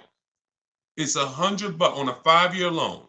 On a 5-year loan, so when you look at a car and you see $20,000, automatically in your mind should be that's about $400 a month. You should automatically default. I want you order. Some people say, Deshone, well, what if I want a 6-year loan? Well, let that be the backup. Don't default to a 6-year loan. Default to a 5-year loan. Because you know if you get a 5-year loan, you spend less money than if you get a 6-year loan. So default to a 5-year loan. When you look at a $20,000 car, say to yourself, it's about $400 a month. You look at a $40,000 car, it's about $800 a month. Because I remember every $5,000 is about, we all assuming money down. Well, I mean, no money down. We all assuming no money down. Every $5,000 you borrow on the loan is about $100 a month, depending on the interest rate. So this same car that Danielle is leasing for $550, somebody is paying $800-900 a month for it right now. Got the same deal she got, except they purchased and she leased. This is what you should be shopping for. Let's look at Benita. Now let's do something with a price. Look at Charles, $48,000 Hyundai Palisade. He leased it, got his bids. Because I know some of you looking saying, yo, how do you get these deals? These don't look like the commercials. No, we use a different system, a bidding system. That's how we get these deals. When you have 5 dealers competing to get you offered, this is the deals you're going to start getting too. When you go to one dealer and go back and forth, 80% of dealers are overpriced. So you're not going to see these numbers. You got to sit at home and bid and let these dealers come to you. But look, he's paying $597, $48,000 Hyundai Palisade. That same vehicle, no money down, It's rounded up to 50,000. That's almost $1,000 a month for 5 years. Even if somebody took a 6-year loan on it, there's people right now probably watching this. You got a Palisade, no money down. You're paying $900 a month. So this is, look, he's paying $597. So when we start, and I'll share more as we go into more questions. When you look at what I just told y'all, I told y'all this is the danger zone right here. You want to be over here 8 years or more, or you want to be over here shopping for great lease deals. You don't want to be purchasing, owning cars, replacing cars in this period, 2 years, 3 years, 4 years, 5 years. You are losing the most through depreciation. And somebody who's leasing is just really keeping thousands of dollars more in their household, driving better cars than you, because they're not putting the kind of money into a car you're putting in. They're only paying their little monthly payment, driving brand new cars, and paying a small amount for their usage. The people over here that have kept their car 8, 9, 10 years, they're keeping thousands in their household because they paid off their cars. Now their car's no longer depreciating, and they can just do what they want with it, have it in their household, and they've won. You in the middle are the ones that's losing, and you got to get out the middle. That's what I'm trying to tell you. It's the cute face, the mileage you pay for no matter what. Cute face on TikTok said the mileage though. You see, the problem is you've heard people who got a 10,000 mile a year lease knowing they should have got a 15,000 mile a year lease. Let's really get to it. People, I've watched them, I don't know why, go in knowing they drive 15,000 miles per year, but yet they sign a 10-year lease, a 10,000 mile a year lease. It's the most, you want to not enjoy, you want to mess up your lease, then they blame the lease. I'm not saying this is you. If you drive 18,000 miles a year, you get an 18,000 mile a year lease. I had a guy come in, some of you know the story, when I was a manager at Hyundai for a couple weeks. Wasn't for me. I left after 6 weeks, but I got a chance to see something there I'll never forget. Guy came in, he was returning his lease, and I was helping him do the paperwork. I said, I looked at his mileage. He had like 72,000 miles on it. I said, you leased this? He said, yeah, I'm in sales. That's all I do is lease. I said, oh, that's crazy. He said, yeah, I drive like 25,000 miles a year. I pay my lease payment. I bring that car back every 3 years. I just get a new one. I said, wow. Because I know what he was, I knew what he was avoiding, because I've had people come in, that kind of mileage on their cars worthless. They still owe a ton of money, 10 grand, 12 grand, negative equity all the time. So their car's worth 10, but they owe 20 on it because the mileage, it has 120,000 miles. It's ridiculous. I see it all the time. So when I went and I did his paperwork, I saw he was only paying like $150, $175 a month more than a normal Hyundai Sonata. So if a normal Hyundai Sonata was leasing for $350, he was only paying like $525 or whatever it was. Whatever the number was, it was less than $200 more for him to drive as much as he wanted to drive. So it makes no sense to literally get buried in negative equity because, I'm going to buy my car. It changed my perspective. That's when I started telling my high mileage clients about high mileage leases, because you pay for that's what you got to understand. You pay for the mileage whether you buy or lease. If you lease, you are trying to make your deal upfront for the usage. If you buy and you drive 25,000 miles a year, look, this is the normal driver. This is the normal driver. This is the high mileage driver's vehicle value. So that car was worth 40, but you put 75,000 miles on it in 3 years. Now the car is worth 20. You killed $20,000 of value in 3 years because you're a high mileage driver. So you pay for it. That's why I call this the unseen expense. Depreciation is the unseen expense. And those who want to win, you need to account for it. You need to base your vehicle purchases off of it. If you are a short-term person, 3, 4, see, we've heard that term, right? Depreciating asset. What does that mean? The last 10, 15 minutes, I've clearly told you this is what that means. It doesn't mean, oh, it just goes down in value. That means if you are buying an asset that goes down in value, whether you use it or not, and the more you use it, the more it goes down in value, then you need to plan your purchase of it accordingly based on how long you're going to keep it. But I'm also telling you that the depreciating asset eventually stops depreciating a lot. That's the people we talked about 10 minutes ago. 8-year, 10-year, 12-year people. Eventually, the depreciating asset stops depreciating a lot. You want to make sure that is your reward. Come on. If you get value out of this, type dollar signs, because that's gems. If you understand that my only purpose in buying a depreciating asset is to get to a point where it's not depreciating that much anymore, and that is my reward for paying all that money. That's my reward. I paid all that money to own this car, but it's paid off now. Now, here we go. It's not depreciating that much no more. I can keep it. And hopefully, I'm going to keep this thing so one day it doesn't drive. That is the purpose of a purchase. There's no other benefit. Everything else, if you like Deshone, no way I'm keeping the car 8, 10, 12 years. You should be shopping for great lease deals. It's not even a question. Not even a question. All right? We had to go deep on that. So, Peter, let that be your guide. Everything I'm teaching you guys, this is in my book, Cars from Home, 7 Steps to Saving Time, Money, and Avoiding Dealerships. It's a digital book. I have a link in the comments for you guys. I have the banner up here so you guys can scan it. If you're watching us on TV, you can scan it and you can get your book for 75% off. It's normally $97, but part of our launch, our welcome offer, everybody, you can get yours for $24, but you only got 30 minutes. Once you visit that site, DeshonesBook.com, that timer starts ticking, and once it gets down to 0, price goes back up to $97. So get your book, and yes, YHLDQ. All right, you got a lot of letters in your name on TikTok. Bravo, there you go. Plan properly, execute as such. There we go. There we go, Carla. See, you getting it. Depreciation is the unseen expense. Yes. I love it. It's clicking. All right, let me go back to Instagram. Let's see if we got any questions on Instagram. Hold on. Type your questions on Instagram. Let me pull another one in from hold on. Let me pull another one in here. Hold on. Claudia.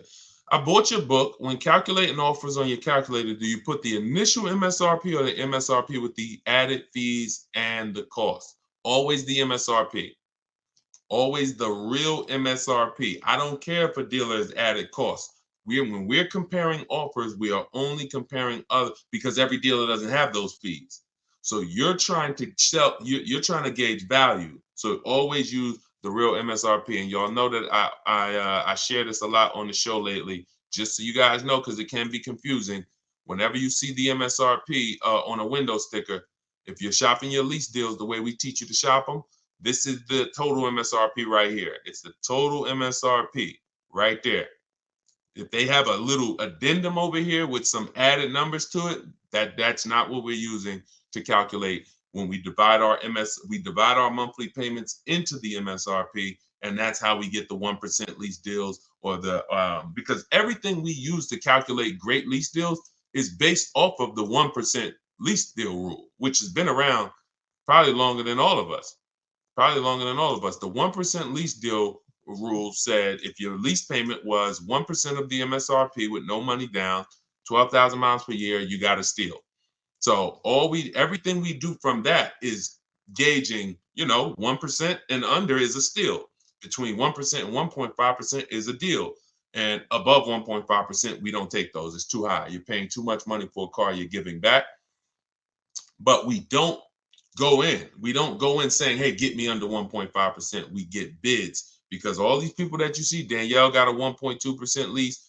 Bonita, Charles on his Palisade. My God, some of you saw Kimberly's deal. She got under 1% on her new Maserati, 1.09%. Frina got her Jeep. Look, 0.88%, staying $579 a month, $65,000 MSRP on her Jeep. If they would have went in targeting, hey, yeah, get me here, then they would have lost. If they would have said, man, get me to 1.2%, they would have lost. You get bids, you get 5 offers, because 4 are going to be overpriced in most cases. 80% of dealers are overpriced. That's the data we've seen. And then you let the bottom of the market reveal itself to you. Okay? We don't know what we're going to say. We don't know how much money we're going to save off a car. We don't know until we get those bids, and then the bottom reveals itself. So we're never fishing for the bottom. We're getting bids and revealing the bottom. Okay, Rev Michael Dancy, what's up? I'm waiting for the 2025 miles to come in so I can capitalize on the 2024. That's cool if they're still around, for certain. Yeah, but make sure that you compare, because you want to have enough 2024s to get bids. You want to have, a lot of times, if there's a lot of leftovers, then you could do well. If there's not too many leftovers, sometimes the only ones that are left over are the ones with all the equipment. Like whenever we had the leftovers, the ones that were the most popular, they sold quick. But the ones that were left over, they sold, all the ones that had a bunch of equipment packages that weren't really popular, those were the ones that were left over. But it's different now. Inventory is back. A lot of dealers have tons of inventory now. So that could be a good strategy. But I like the idea of being in the market 3 months before you need a car, and then, being positioned so when a dealership needs a car, a sell desperately, you're the one they call. Because most people, Michael, they're going into dealerships and they need a car today, this week, maybe this month, latest. That's most people. So they're not going to be able to be positioned, unfortunately. That's why I don't want you emergency shopping anymore. I'm talking to everyone. When you're using a bidding system, you're reaching out, you're contacting multiple dealers. I have a system in my book, I call it the 25 to 5. This is for new cars and leases, 25 to 5. So we're creating contact with 25 dealers on their website, telling them what we want. We do this in 20 minutes, literally 20 minutes, because I also have, things you copy and paste in there to make it quicker.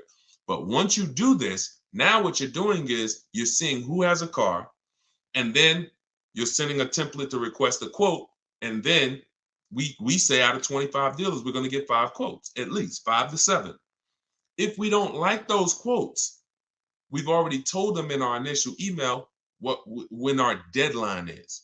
This is important. This isn't information we hold back. We say, hey, I could buy a car today.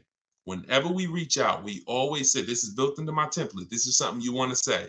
When you reach out today, I could buy a car today. That lets them know you're a serious buyer. But I don't need a car until this day. We call that our no later than day. Why that's important? Because a dealer's mind is about today. So when we say I can buy a car, I can make a deal today, it gets them excited. Oh, I got a serious buyer on my hands. But when we say, hey, but I don't need a car until end of the summer. I don't need a car until winter. I don't need a car until such and such. Now that's a takeaway. That's a psychological takeaway. So it makes them want the business more, but they know, okay, I got all these people in my showroom now. Let me handle them. But this guy, Charles, this guy, Michael, this woman, Medina, I know she's a real buyer. So I'm going to search and see what I got coming. Maybe I got a car coming in 6 weeks. Hey, Medina, I got this car coming in 6 weeks.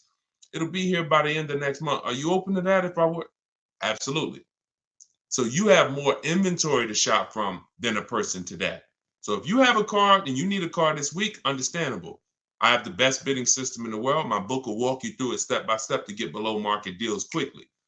I don't really trust you to go out and get a great below market deal using no strategy if you have to get a car in a matter of days. But if you have time is a luxury. Time is an asset. Time is something you should be shopping 3 months before you need a car, because deals change every month. Every month programs change. Used cars, pricing trends change. You can see the prices go down. You can see them go up. There's advantages to having time. You could also, when we shop for used cars, our best deals aren't when we go to the marketplaces, Auto Trader, Car Gurus, all of these marketplaces we shop on. They're not there. We look at the market and we create accounts. Why? Because once we put in what we're searching for, we get alerts of new inventory. Watch this. If I I can't teach you. You can't get a below market deal. Dad, y'all running the lights up on TikTok. Shout out to the people tapping the screen. See y'all. Appreciate y'all. You can't get a below. The first step to getting a below market deal is you got to know what the market is, because most people are paying market value or above.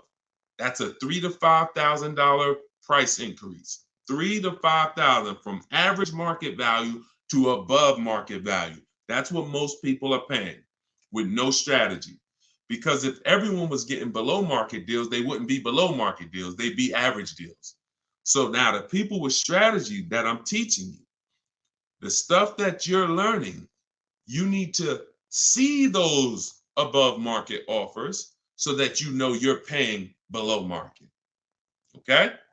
So with a used car, I need to see the low side of the used car market on all these marketplaces. I need to have alerts on so that every single car that pops up, soon as it hits the marketplace, I get a notification of it. Because no one else is going to know the market on this car like you will. Once I walk you through this, once you follow these simple steps and not just winging it, you look at the market. We always sort from lowest to highest price. This is what I did with my Infinity truck I bought a little while ago. And I saw what the lowest prices was, and then I turned on the alerts. So I turned on the alerts, but I saw when I got mine, I didn't need to wait for the alerts because I saw a deal so good, I just jumped on it because I saw it literally in 48 hours. I narrowed it down to my top 4, and it was one deal that was so good. So, but it's a multi-step process. But so here's what, so the point is, new cars and leases, we see below market. The only way to get below market prices is to have 4 or 5 or 6 higher offers. That means you know you got the below market because I had 4 or 5 or 6 higher offers than the one I accepted. On a used car, I need to see other used cars that are priced $2,000, $3,000, $4,000, $5,000, $6,000 more than the one I ended up getting, because that's the way it is all the time. And as long as you hold to these rules, you'll understand this is my target. Okay? You only do this once. Once you learn this process, y'all, it's rinse and repeat too. It's harder the first time because this is not my first time. I didn't even know I needed a strategy to shop for a car. But now you see, if I want to save thousands of dollars, get below market deals, I need a strategy. But once you do it, this thing, that's why I can do it in my sleep, because I've done this 10, 15 times for myself. I've done it for other people, and I've taught a lot of people to do it. Trust me when I tell you, this is not rocket science right here. Tiffany got my book, and she wrote me, she just saved $6,300, $6,500 off her 2024 Mazda she just got. So, but it's a mindset. Bigger than the techniques. Let's get back to the questions. But bigger than the questions is your mindset set up and focused on below market deals and bids? That's, if I had to narrow it down to 2 things, below market deals and bids. And I throw one more in there. Well, which is really bids. Don't talk numbers in the dealership. Everything happens at home. All right. Let's go. Let's go back to the questions. All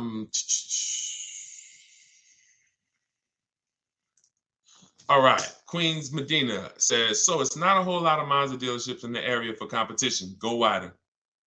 Go wider. Go on the website, put your zip code in, go wider. Look, you don't think the dealers know that in your area? So if a dealer knows it's only 6 Mazda dealers within a 30-mile radius, you don't think they know that? Not going to get aggressive. They don't expect someone to drive 100 miles to go get their Mazda. Shonda was getting a Volvo a year ago. I remember this young lady. She was in my, and anyone who wants to know more about my actual video program, my coaching program, you can go to my bio after. Sometime you can attend my free masterclass, Everything You're Doing Wrong, Buying, Selling, and Leasing Cars. That's a 1-hour class. We go very deep, but I got slides, leasing versus buying, very deep. And, but she's in my program. So, but the steps are the same. See, my program, 7 steps. My book, 7 steps. Same thing. Just get in where you fit in. So she said she's in Northern California. She said, Deshone, I'm said I'm shopping for this Volvo. No dealer in Northern California came close to this dealer in Southern California. They're saving me like $3,000 above my best deal I got so far. So she had some discounts already. I think her biggest discount was like $3,000, and this dealer was willing to do like $6,000 with all the rebates below MSRP. I said, so what are you gonna do? She said, I just got a plane ticket. It was $70-something. I said, that's what I would do. I would be on a plane, going to pick up my new car, knowing that this $75 just saved me $3,000 on a plane ticket. We got to be willing to go wide, and that's the science of shopping from home. We don't care. Sean saved $20,000 on his F-150 truck. Some of you saw him. So if you're new to the show, you've never seen him. But F-150 Lightning XLT, $73,000 truck.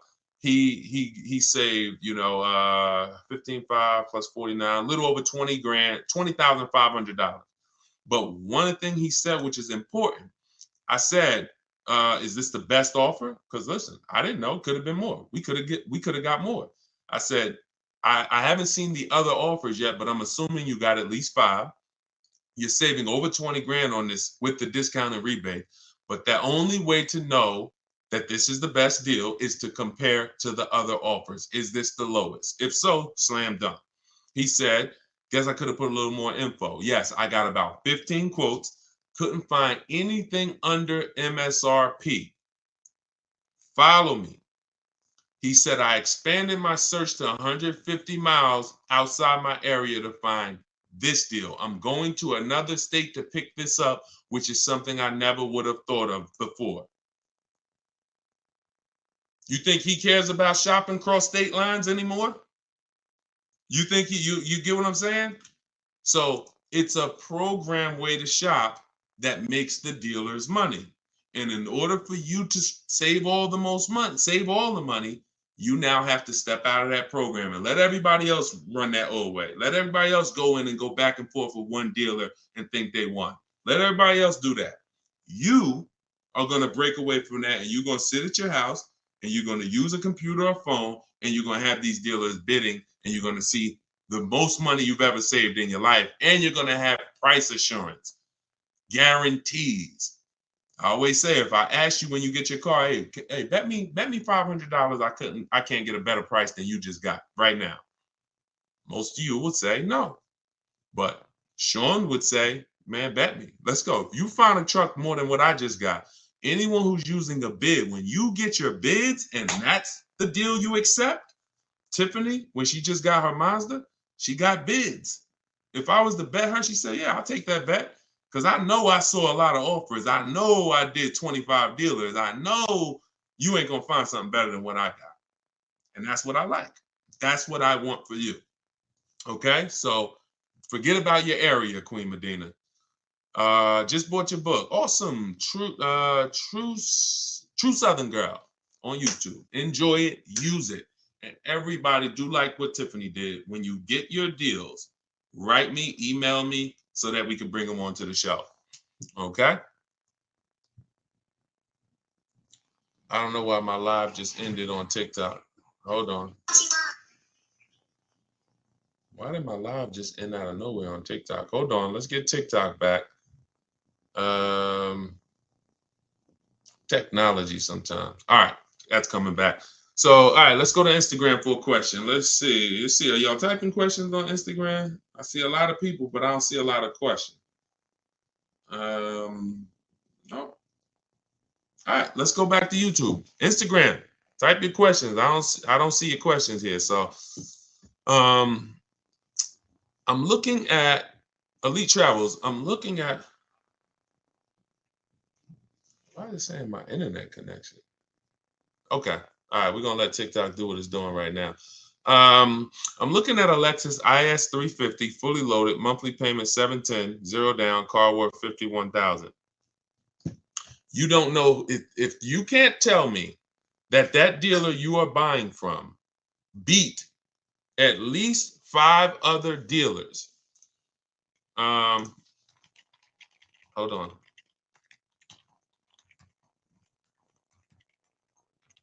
Hold on one second.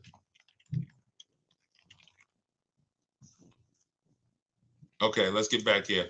Okay, so you have a price on this car. Now, the only way I'm gonna tell you, just like I said to Sean, I don't care what. Now you're going into monthly payments. You're not talking about the price of the car. The price of the car is what you should be separating from the monthly payments. Until you know that you have the car, the best dealer, one, beat all their other competition and has agreed to sell you. I don't know what happened, TikTok. So come on back in. We got blocked out for a second. That's all that matters. You're putting the cart way before the horse, and you're mixing two transactions. You're giving the dealer your loan and you're looking at the car.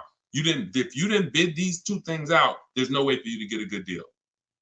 There's no way for you to get a good deal, because you will never have price assurance. You'll have buyer remorse. You're wondering, did I get a good interest rate? Did I get a good price? So the first thing you have to do is get 5 offers on this Lexus. Forget about the monthly payment. I'm looking for a Lexus IS 350 fully loaded. If you're going to use my way, we're going on the dealer's website, 25 to 5 in my book, $24 in the comments section. If you're going to do it your way, you're at least going to call, speak to 5 Lexus dealers. You can ask for the sales managers. You're going to get 5 offers, and you're going to compare and find the dealer who's going to sell you the Lexus at the lowest price. And then here comes your loan. Then you come home and you would do what we call the bank bidding war. So we have a process we do where we let an almost unlimited number of people run our credit so that we can bid out our loan. I said earlier in the show, there's people who they don't sell cars, they just want to lend you money. There's a lot of money in loans. $50,000 car, 1 point on the interest rate is probably $1,500. 1 point. Might be even more than that, quite honestly. 1 point. So that means if you end up with a 7.29 interest rate, but you could have got a 6.29 interest rate, that's probably $1,500 at least. God forbid, 2 points. 2 points. So we take the shopping of our loan just as serious as we take the shopping of our car, but we separate them. And so when you come home, after you seal your deal with the best dealer, you reserve the car, say, hey, great, we already got my business. You got the business. I'm now going to get my loan. I'll call you tomorrow. Then we come and we start the bank bidding war. Well, we started before this, but this is round 2 of it. We come home and we call our bank, we call our credit union, we go online, let all the online lenders access our credit. Who's going to give me the best loan for this Lexus that I'm about to pick up tomorrow or the next day? Now, out of all of those people competing, we take the best loan and then we call the dealer and say, hey, this is the best loan I got. If you guys can beat it, I'll give the business to you. That's the bank bidding war, because the dealer has another 5, 7, 10, 15 bank that he gives a lot of business to every month, that he wants to see if he can beat that and earn your business on the loan. You want people fighting for your business. Everything is a fight. Everything is a fight. So that's what you want. All right.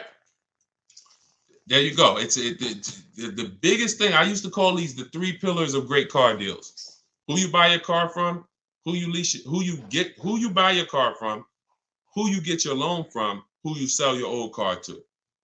You have to bid out each one. And that's how you guarantee you got the best deal. You can't give the dealer all 3 of these and you just work this out for me. No, it's too much money in each of those transactions. And once you do this, you'll see it's easy. Nothing I'm telling you is hard. All right? Nothing that I'm telling you is hard. All right? Vince, I see you. Wait, did we get any questions on Instagram yet? Okay, hold on. Let me see. Because I said I'd go to Instagram next, and then I got you. Looking to purchase a mobile grooming van. Can these steps be used for that? Certainly. Certainly. Only thing I would tell you with a business is make sure that your loan, well, you're not a high mileage driver, so absolutely. Anything where you're purchasing a vehicle, new, used, leased, I'm the best resource in the world. I would put my strategies up against it. And not only that, I put anyone who learned from me. I I put Benita up against anybody. I put Charles up against anybody. I put Kimberly against anybody. I put Eddie against anybody. I put Danielle against anybody. I put Frina against anybody. I put Pierre against anybody. I put any. So I don't. Yeah, of course. You're like, yeah, Deshone, of course you could find a better deal than me. I put anyone who's using my stuff. Tiffany just got my book and just used it and got her Mazda. I put her up against anybody. Because once you learn to get bids, it's a science. Once you learn, you're going to get better deals than anyone who's not getting bids. Always. Because you're going to talk to the same dealers they're talking to, and you're going to talk to a lot more other dealers than them faster than them. So the name of the game is bids. So for all of you who just jumped on, everything I'm teaching is out of my new book, Cars from Home. 7 Steps to Saving Time, Money, and Avoiding Dealers. You can get your copy for 75% off. It's normally $97, but you can get it for $24 for 30 minutes. When you go and visit my website, deshonsbook.com, and once that timer hits 0, though, it goes back up to $97. So you can get it in the comment section on YouTube or Facebook, or in my Instagram or TikTok bios. I have a website there. You click the website and then click the button for the book. All right? $97 is still a great price. I just couldn't price my book the same as everyone else's. I mean, I can't price my book the same as daggone novels. Shout out to the people who write novels, but I knew this is going to be a financially life-changing book for the people who use it. I just said, okay, but we do a special. So it's normally $97, but we do a special. What websites do you use to get bids? Great question, Drive Greens, Ride Harley, Instagram. New cars, we're going straight to the dealer's website. We're connecting with 25 dealers in 25 minutes, copy and paste, sending all of what we want. Then we're getting the bids from the dealers' websites. With all our communications is done through email, and we always set up a separate email. We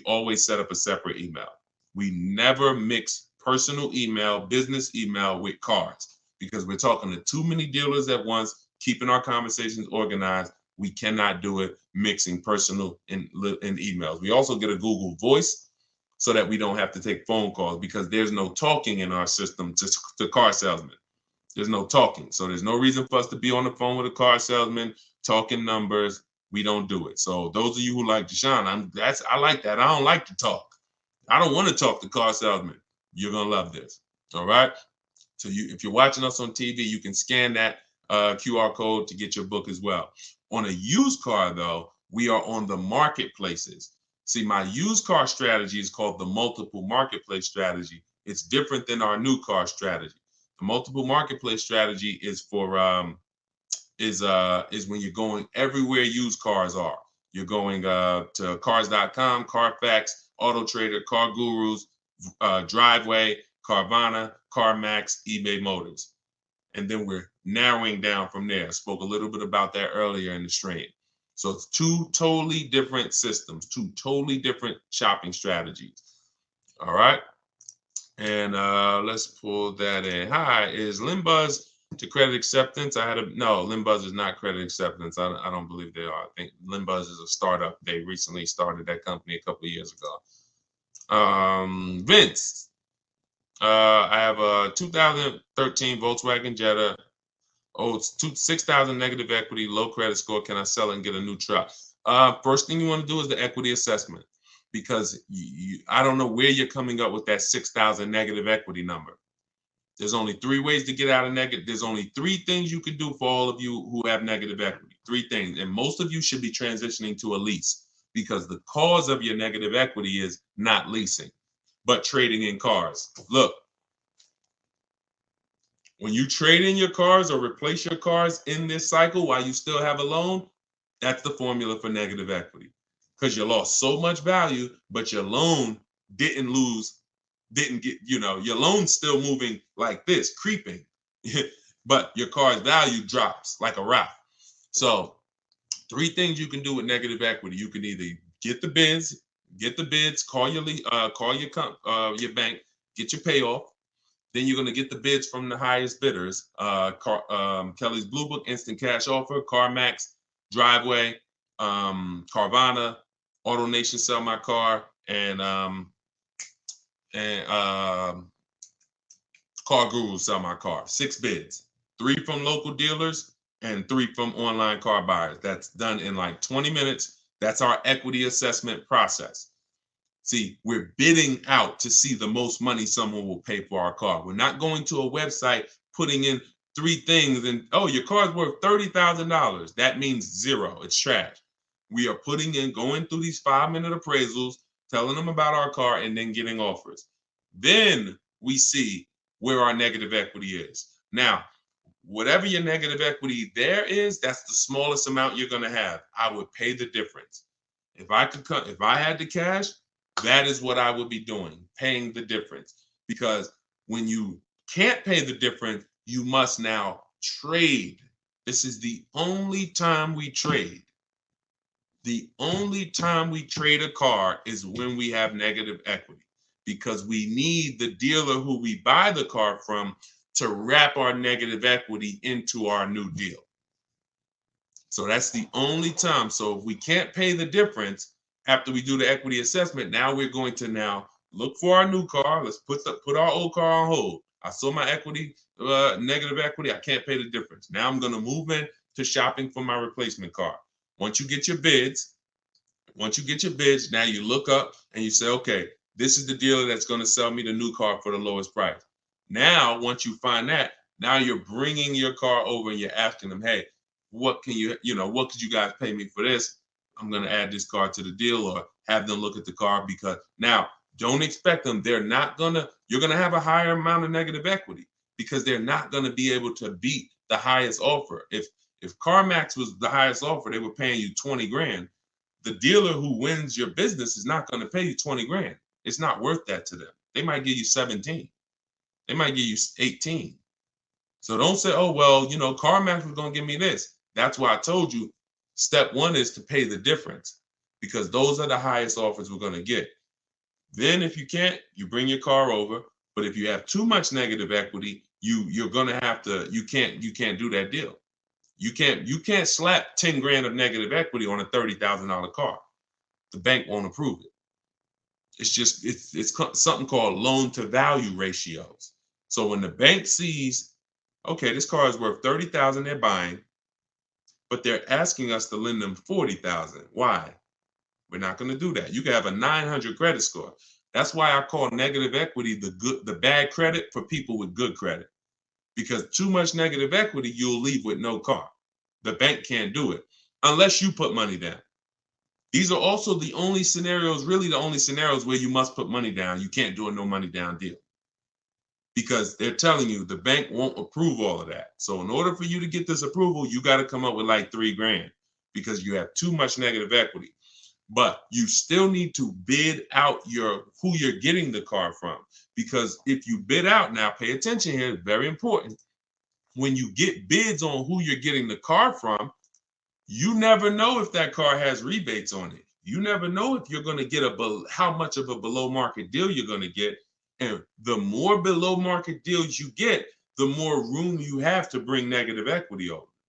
See, if someone's buying a $40,000 car, but they got it for $35,000, let's use Tiffany, for example. Let's use Tiffany.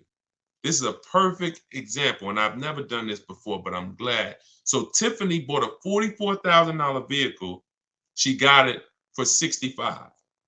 She got $6,500 off. So now the bank will lend, usually with good credit, 20% above that MSRP. So if her car was $44,000, the bank will lend an additional 9 grand above that number, above the 44. So she got such a good deal. She got the vehicle for $38,000. Let's just say, for an example, she had 8 grand of negative equity she wanted to bring over, and she wanted to do no money down. She'd still be under the loan to value ratios because she got such a deep discount. See, the loan to value ratios doesn't change. If she got a $10,000 discount, that gives her more room if she had a bunch of negative equity. So if you don't know how to shop and get bids for the new car to save all the money, you're really eliminating any, possibility you have to bring over a good amount of negative equity, because you are just not getting enough off the car to make it make sense. So that's why even when you have negative equity, if you can't pay the difference between the car and the online bidders, you still want to take the second part, which is getting bids for whoever's going to sell you the car seriously, because if you don't get a good discount and you try to slap all that negative equity over, they're not going to allow it. And then you're stuck. Or you're not stuck, you just need to stay in that car and pay down the balance more. So those are the solutions for negative equity. And then the biggest thing is stay out of it. Stop buying cars that you're not keeping 8 years. Start getting great lease deals like we teach, and you won't have this problem. Everything we talk about, y'all, is in my new book, Cars from Home, 7 Steps to Saving Time, Money, and Avoiding Dealerships. It's everything I teach in a step-by-step way. Lease deals, selling cars, selling leases, getting new cars, getting used cars, bad credit, high mileage drivers, all in there, broken down into 7 steps for different types of people. So it's normally $97, but I'm gonna post the link in the comments for you guys on Facebook. All right, and YouTube, there's the comment for you. And if you're on Instagram or if you're on TikTok, it's in my bio. You click that link. As long as that timer didn't hit 0 yet, you got your 75% off. You can get yours for $24. And this is what we do all day long. Insider strategies, get through as many as we can. We've been on for about 1 hour and 15 minutes, so we'll wrap for today. When you see the rebroadcast, make sure you tell your friends about it. We rebroadcast these shows all day long, so even if they couldn't join us live, they can get value from the rebroadcast, all right? I'll see y'all in the next stream. Shout out to y'all. Have a great evening. God bless you.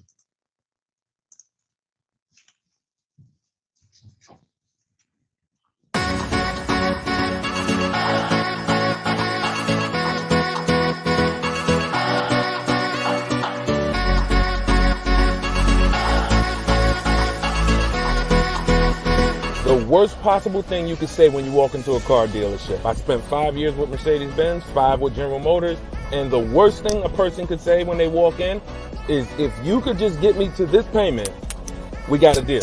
So your loan's probably still like 19, which means you got to pay to get out. You're upside down. It's called negative equity.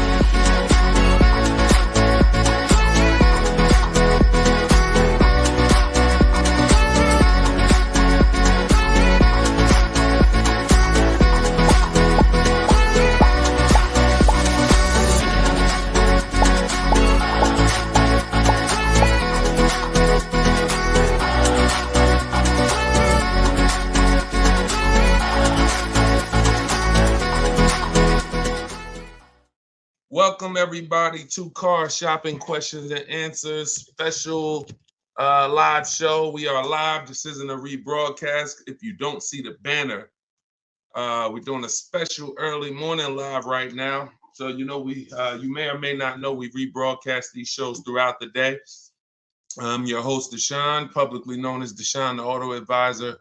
Spent 14 years in the car business. Now what I do is help everyone willing to listen, learn the science of car shopping from home, and how to stop negotiating and start making dealers and banks bid for your business. And that is how we save more money in less time than you will save spending hours and days at dealerships like you are most likely used to. So you guys can start typing your questions in. I do have my man Dolan moderating in the background. He'll bring the questions into the show.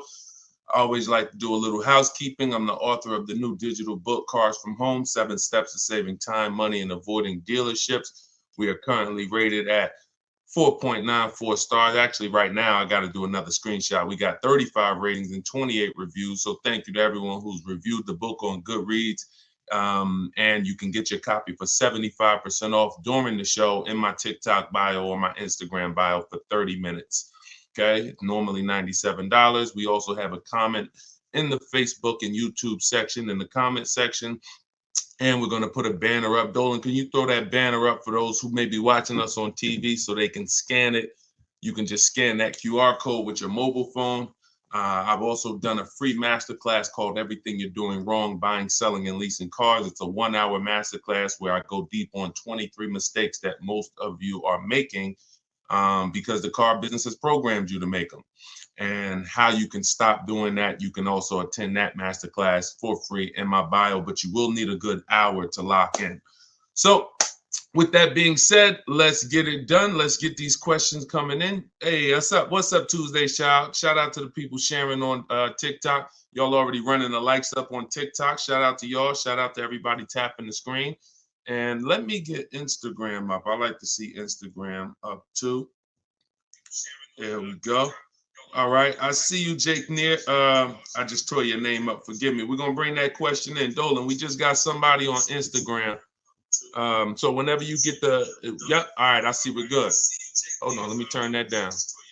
Butterfly Wings on Instagram. How do you negotiate a lease online? Great question. So you want to figure out what you want first. Go test drive it.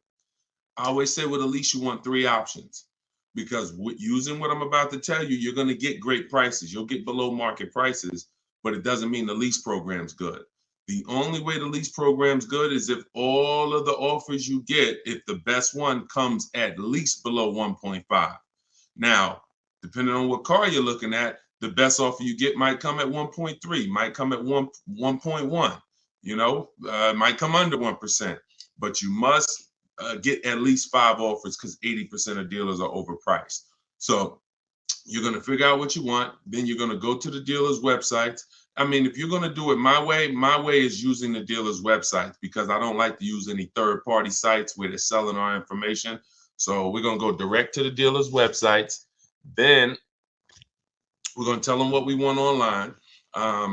And then we're going to have conversations by email. But you must set up a separate email. If you try to do this with your personal email or your work email, it's not going to work, because you're going to have too many dealers emailing you. So you want a separate email. This is all in my book. I'm telling you what I call my 25-to-5 system. We reach out to 25 dealers online, and we're going to get 5 quotes from those 25. One of those quotes is going to beat everybody else. So it's a numbers game.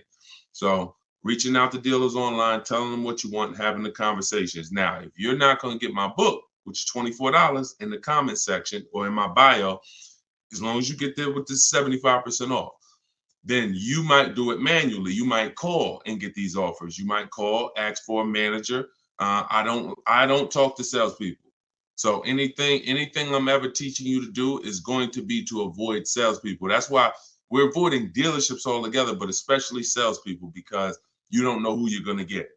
You don't know if you're going to get, you just don't know who you're going to get. And 80% of salespeople should not be in the car business.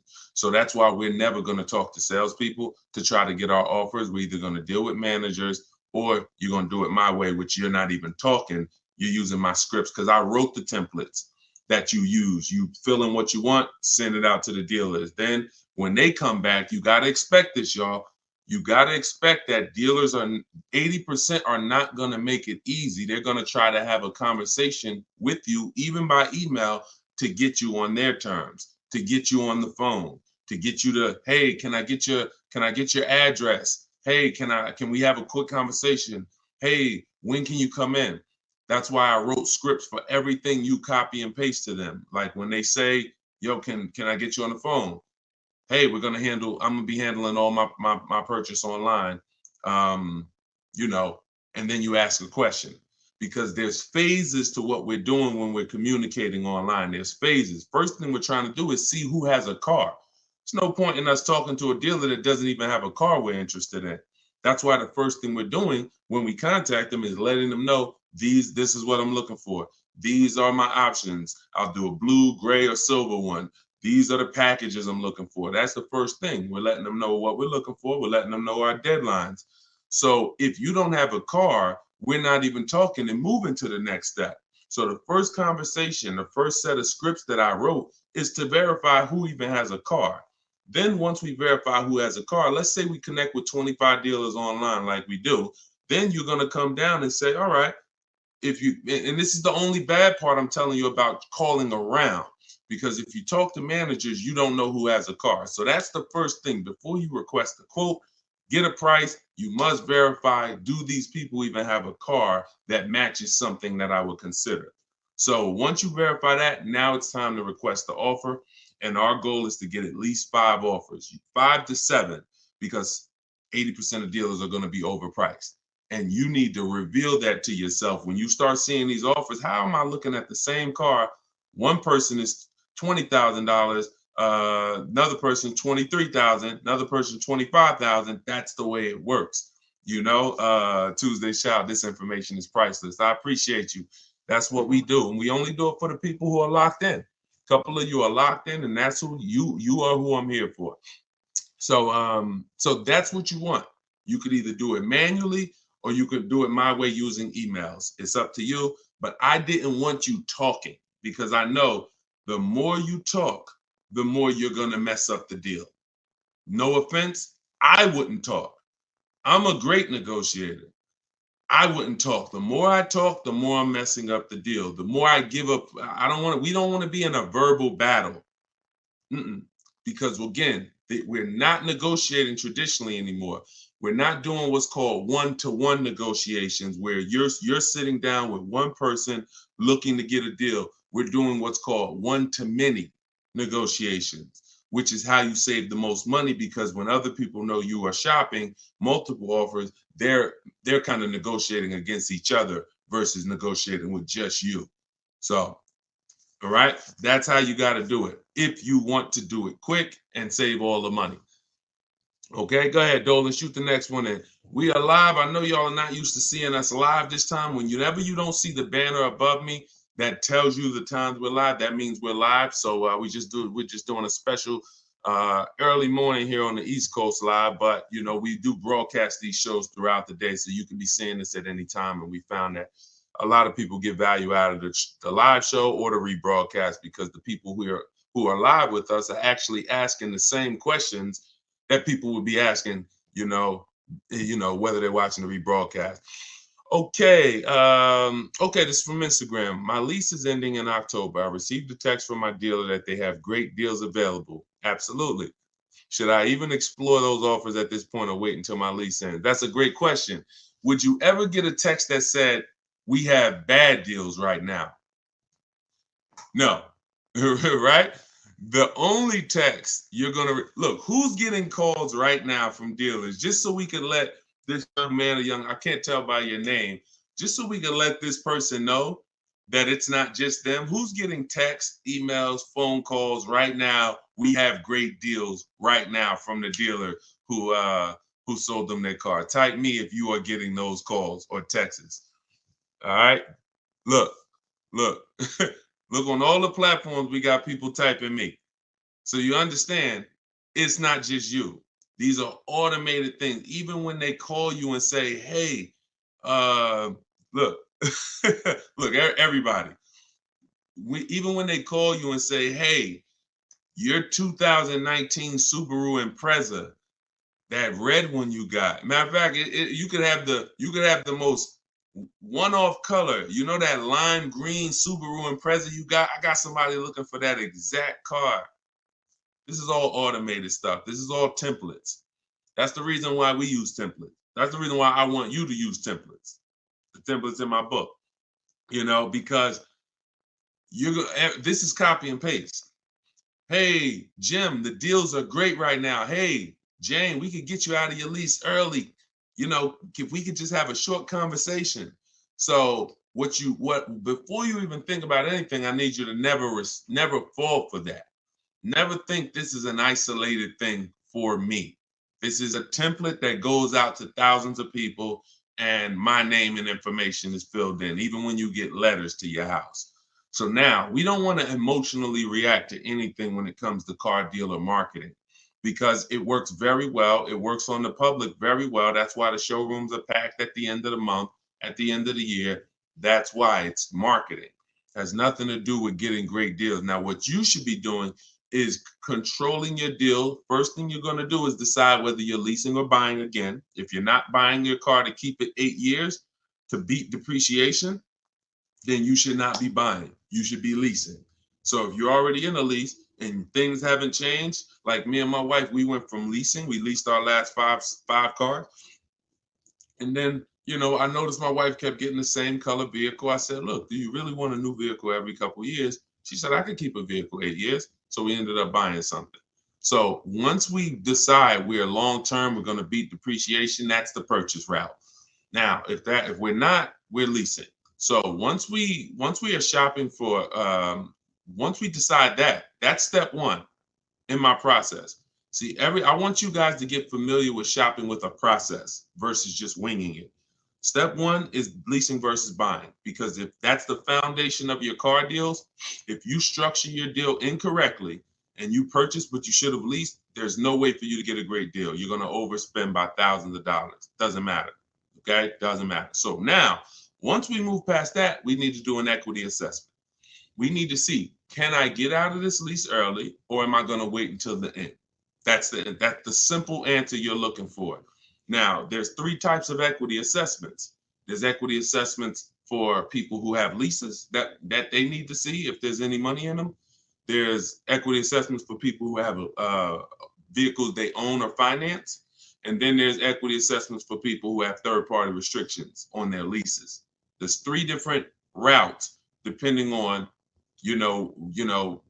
what situation you're in, but it doesn't change the fact you're getting bids for the vehicle you have. That is the name of the game, getting bids for the vehicle you have. So you're going to call your bank. In your case, I'm going to tell you how to do the lease equity assessment because you don't own this vehicle. So somebody else on here, if you want to ask a question about, okay, Deshone, well, I need to replace my car, but I own it, or I'm financing it, then you can ask that question. But in your case, what you're going to do is call your leasing company, get your payoff, and then you're going to ask them, do I have a third-party restriction? Now, if they say, no, you don't have a third-party restriction, great. You're going to simply go to get the 6 bids from these 6 companies, CarMax, Driveway, Carvana, Kelly's Blue Book Instant Cash Offer. The Kelly's Blue Book Instant Cash Offer tool, where they connect you with a local dealer who makes you a cash offer. And AutoNation, Sell My Car, and Car Guru, Sell My Car. The last 3 connect you with a local dealer to get a bid. The first 3 are online car buyers. These are the most savvy car buyers. They cut checks instantly. This isn't like listing your car privately. This is like, hey, I come in, I see you do an inspection, I leave with a check. So these are the bidders right here. So this takes 20 minutes. When you go on these websites, you're going to see a question that says, is your vehicle owned, leased, or financed? You want to put owned. You want to put owned. So if you don't have a third-party restriction, you simply reserve the right to sell to the highest bidder, but you're going to need to now put that offer on hold, and then you begin shopping for your replacement car. But only if you have equity. If you don't have equity, then you're going to wait. If you see that your payoff is 18 and your highest offer is 17, you don't have equity. You're just going to wait until you got about 1 month left on your lease, and then you'll start shopping. Once you pay your last payment, you can start shopping because you can always extend the lease for free. I like to have at least 3 months to shop. I like to have at least 3 months to shop. I want to see the offers for 3 months. I want to see if the offers are phenomenal first month, I'll take it. If my lease is up and the offers weren't good the first month, then I'll extend the lease for free for a month. So I'm going to give myself 2 to 3 months. So as soon as you make your last payment, that's when I will begin shopping if you don't have equity in the lease. Now, if you have a third-party restriction, you're going to follow that same process I just told you, except you're going to end up selling to a used car manager at a dealership that makes the same brand as you. Give you an example. If you have a third-party restriction on a BMW, you can only sell to a BMW dealer. You can't. And some people buy the car and resell it. I don't like doing that because you pay taxes and fees when you do that. I simply like to get bids from at least 3 BMW dealers, and I'll sell to them. So that's how we do it. That's the first step. There's nothing else to think. Many people think, oh, well, what about the next car, the replacement car? Until you do your equity assessment, there's nothing else to think about. And I don't want you thinking about multiple steps when you haven't done the most important step for you right now, which is the equity assessment. After that, you can move. So my book is 7 steps. You got to do 1 step at a time because it's not a thing you read. We don't do the whole process. We do it one by one. If you called me and said, Deshone, I'm getting a call. What's my first step? I'm going to tell you this. And then you call me back when that's done. Okay, I did that. Now, what's this now? Here we go. Do this now. Go to these websites. All right, perfect. I'll call you back when I'm done. All right, perfect. And before you know it, we're at step 7 and you're picking up your car. But it's an action program. Okay. And there's little steps along the way to make sure that we protect ourselves and save the most money and get below market deals. Okay. So handle that. Go ahead, Dolan. All right. We are live, y'all. So you can keep typing your questions. I see you. Thank you, JC Math. Thank you for all your knowledge. Appreciate you. That's what we're here for. Use it. Use it. Don't be a listener. Be a doer. All right. TikTok, does down payment really matter? It doesn't, Tyrant. We always shop with all our deals with no down payment. We always shop with all our leases with no down payment. And when we're buying our cars, we're shopping for the car separate from the loan.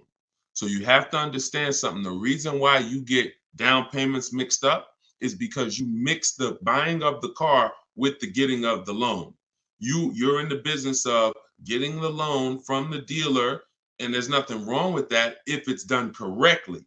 We do not shop and say, okay, how much is this car a month? And can I get it with no money down? No, that means you're mixing two things. I want to buy a car from you, but I'm also going to give you my loan as well. I want you to just mix it up.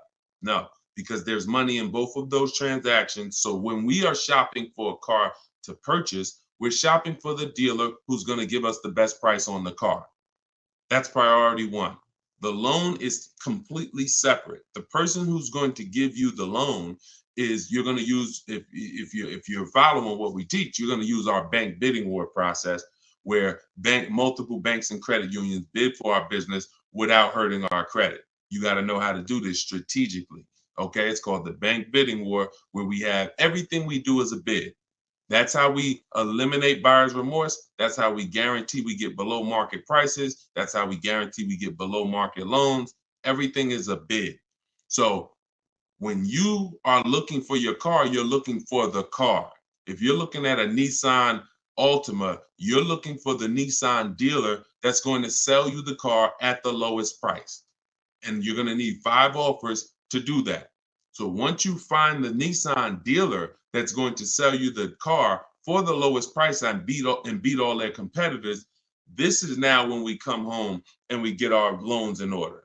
This is when we come home and we say, okay, boom. All right, I'm going to have my bank, my credit union, some online banks, go online, banks and lenders who, do car loans online. I'm going to have all of these people start bidding on my business, because now I have a car that I'm looking to go pick up in the next 24, 48 hours. And then after we get that round done, we're going to call and see if the dealer can beat it. That's the bank bidding war. You have 10, 15 people bidding for your business in a 24, 48 hour period.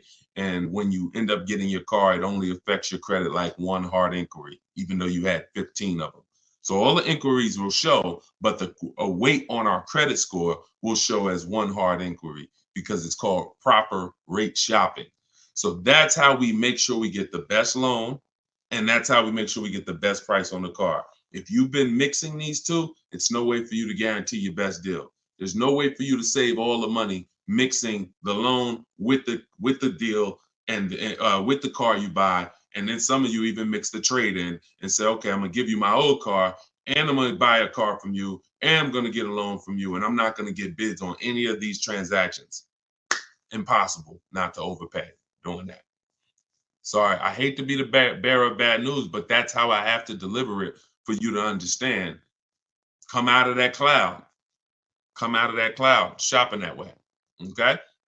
But down payments doesn't matter. Only people that can't do no money down deals are people that have way too much negative equity and they don't have any money. If you are trying to bring a lot of negative equity over the deal, the bank's not going to approve it, because they only are going to lend a certain amount above the price of the vehicle. But here's what's very important. And no, we're not going to talk about the negative equity right now. We'll let that be a question in and of itself. But the only people who can't do no money down deals are people with large amounts of negative equity. It becomes more difficult for you to do those deals. All right. Go ahead, Dolan. Great question. Okay. Jay Golden Gate from Instagram. Is this all in your book? Everything that I'm teaching is in my book. Every answer to every question that I'm giving on every live stream is out of my book, Cars from Home.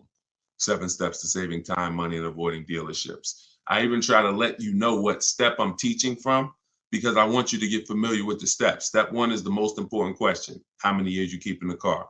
That's the 8-year rule, leasing versus buy question, because that's the foundation of your car transaction. I could help you save all the money possible. You could get big discounts on the car, but if you purchase the car, but you should have leased it, you're going to overspend by thousands of dollars. So that's why that's the first step, most important question. Second step is equity assessment. Third step, we structure our deals. We need to know, and this isn't budgeting. This is literally structuring our deal and knowing on a lease, what would a good deal be? On a purchase, what are my offers going to be? What am I looking for purchase price wise to be below my budget? That's deal structure. Then we're moving to shopping, not buying. This is where we choose our car, do a little research, 5-10 minute research to make sure the car we're looking at is not a problem car, doesn't have bad reliability ratings, doesn't have bad longevity ratings, doesn't have bad initial quality rating. These are quick steps. And then we test drive if we're looking at a new car or a lease. We test drive it in that step.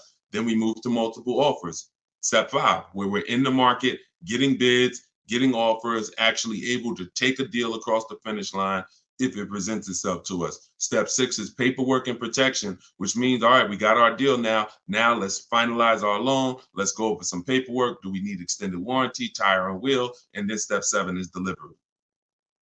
Everything I teach comes out of one of those 7 steps. And yes, that's all in my book. And you can get your copy at deshonsbook.com for 75% off for 30 minutes. Or you can go to my Instagram bio or TikTok bio, click that link there, and then click the button that says get the book for 75% off. You won't pay the $97. But yes, good question. Go ahead, Dolan. Will older Toyota Camrys 2023, 2024 be cheaper or have more incentives due to the redesign of the 2025 Camry coming out? That's a good question. You never know. It depends on if they have a lot left over. So what I always say to anybody who's thinking you want to get a pre-owned car, but you only want to get it like 1 or 2 years old, you got to be careful doing that. Depending on the car, I'm going to tell you why. I've had people who wanted to get a new one, I mean, a 1 or 2 year old one, but I say first of all, you're not going to have enough inventory to properly gauge what below market is on those vehicles. Because the only way dealers get pre-owned cars is somebody trades it in or somebody returns it off lease. So if or they buy it from an auction, which means somebody had to replace it. Somebody had to get rid of it. So you don't typically see people replace their cars in 1 or 2 years. So that's why you don't see a lot of 1 or 2 year old vehicles. So what I always say is you need to be running the prices on the brand new ones. Now, in the case of a redesign, maybe you don't see too many incentives, but you still never know. We had somebody hop on the show 3 days ago, and she said that she got a brand new BMW X4 M Edition, popular truck, new, and she's saving $7,000 on that particular vehicle. So you just never know. But there are vehicles out here where you can save thousands off a brand new one. So give you an example.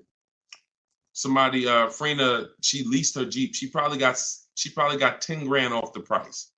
Okay. And some of you know, if you've been on the stream before, that I regularly share people that get, on certain cars, you get 20. I mean, Maserati, Kimberly's Maserati, she got 20 grand off. Sean, he got 20 grand off on his F-150 Lightning. So you don't know what you're going to get until you get into the market and see what the demand is for that vehicle and see what the rebates are. You don't know until you get all those offers. None of those people knew they were going to save 20 grand. No one knew they were going to save 10 grand, 7 grand. They only get in and then they get the offers and they see this is their best deal. So if I end up being able to save 7 grand off a new one, then what should I pay for a 1 year old one? That's the point. If the new market, if I don't have enough inventory to compare the 1 year old ones, because you're not, then I can only compare it to the new market. So if you do it my way, it takes 60 to 90 minutes to get all these offers. Before one trip to the grocery store, sitting down at your computer doing it my way, you'll be able to see what the market is for any vehicle. And when you really get quick, you'll be able to do it in like 45 minutes, copying and pasting. So once you see that, if the new market for the car is $7,000 off, how much should I pay for a 1-year-old one? Well, it better be at least 10, maybe 11, because a brand new one is $7,000 off. Now, opposite is true. If I could only get $2,000 off sticker, that's my best offer. Then maybe, okay, maybe a 1-year-old one I'm looking for $7,000-8,000 off sticker, $9,000. So you got to know what the new market is, because the worst mistake you could make is to get a 1 or 2-year-old pre-owned car that has a heavily discounted new car market that has $5,000 rebates on the new car. Think about Sean. I want to use an extreme case, but even cases that are not this extreme will still make a huge difference. Sean, he saves $20,000 off his F-150 Lightning. What happens if somebody said, now that's a $73,000 vehicle I'm showing on the screen. What happens if somebody says, well, I want a 1-year-old one or a 2-year-old one? Now they think, all right, I'm gonna go and look for one that's probably about 50, 55. Now they go pay 55 for a 2-year-old one. But Sean, getting his bids and revealing what the below market prices are on a truck like this, he saves $20,000. So he pays 53, and the person buying the 2-year-old one pays 55. Do we understand how horrible that would be for the person who got the 2-year-old one? We clear? Type clear before we move on. This is only for recent cars. This is only for 1 or 2-year-old. If you're going 3-year-old, there's typically enough cars for you to compare prices. But those of you, we've had a lot of people over the years that target a 1 or 2-year-old one. I would tell you, shop the new car market, because that's going to give you the parameters you need to know what a deal should be on a 1 or 2-year-old one. All right, there we go. Good question. Let's go, Dolan. Shoot the next one up, brother. Let's put the banner back up for those of you who want your book, 75%. Now, just so you know, once that timer on my website hits 0, the price goes back up to $97. So be aware of that. Get your $24 book if you want. I mean, look, $97 is great. Let's be honest here. We usually keep cars for a while, but we see a lease deal for $189, 0 due. This is trash. This is trash. 36 months only for commuting to work, perfect credit. And I'm gonna tell you what's trash: advertisements. Deals are not advertised. First of all, the 189 is going to be on a specific vehicle, and it's not going to include taxes and fees.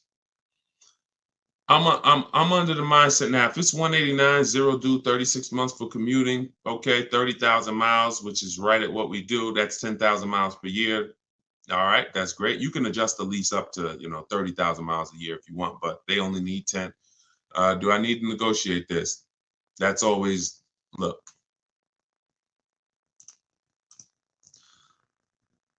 I'm gonna tell you this. So Frina called.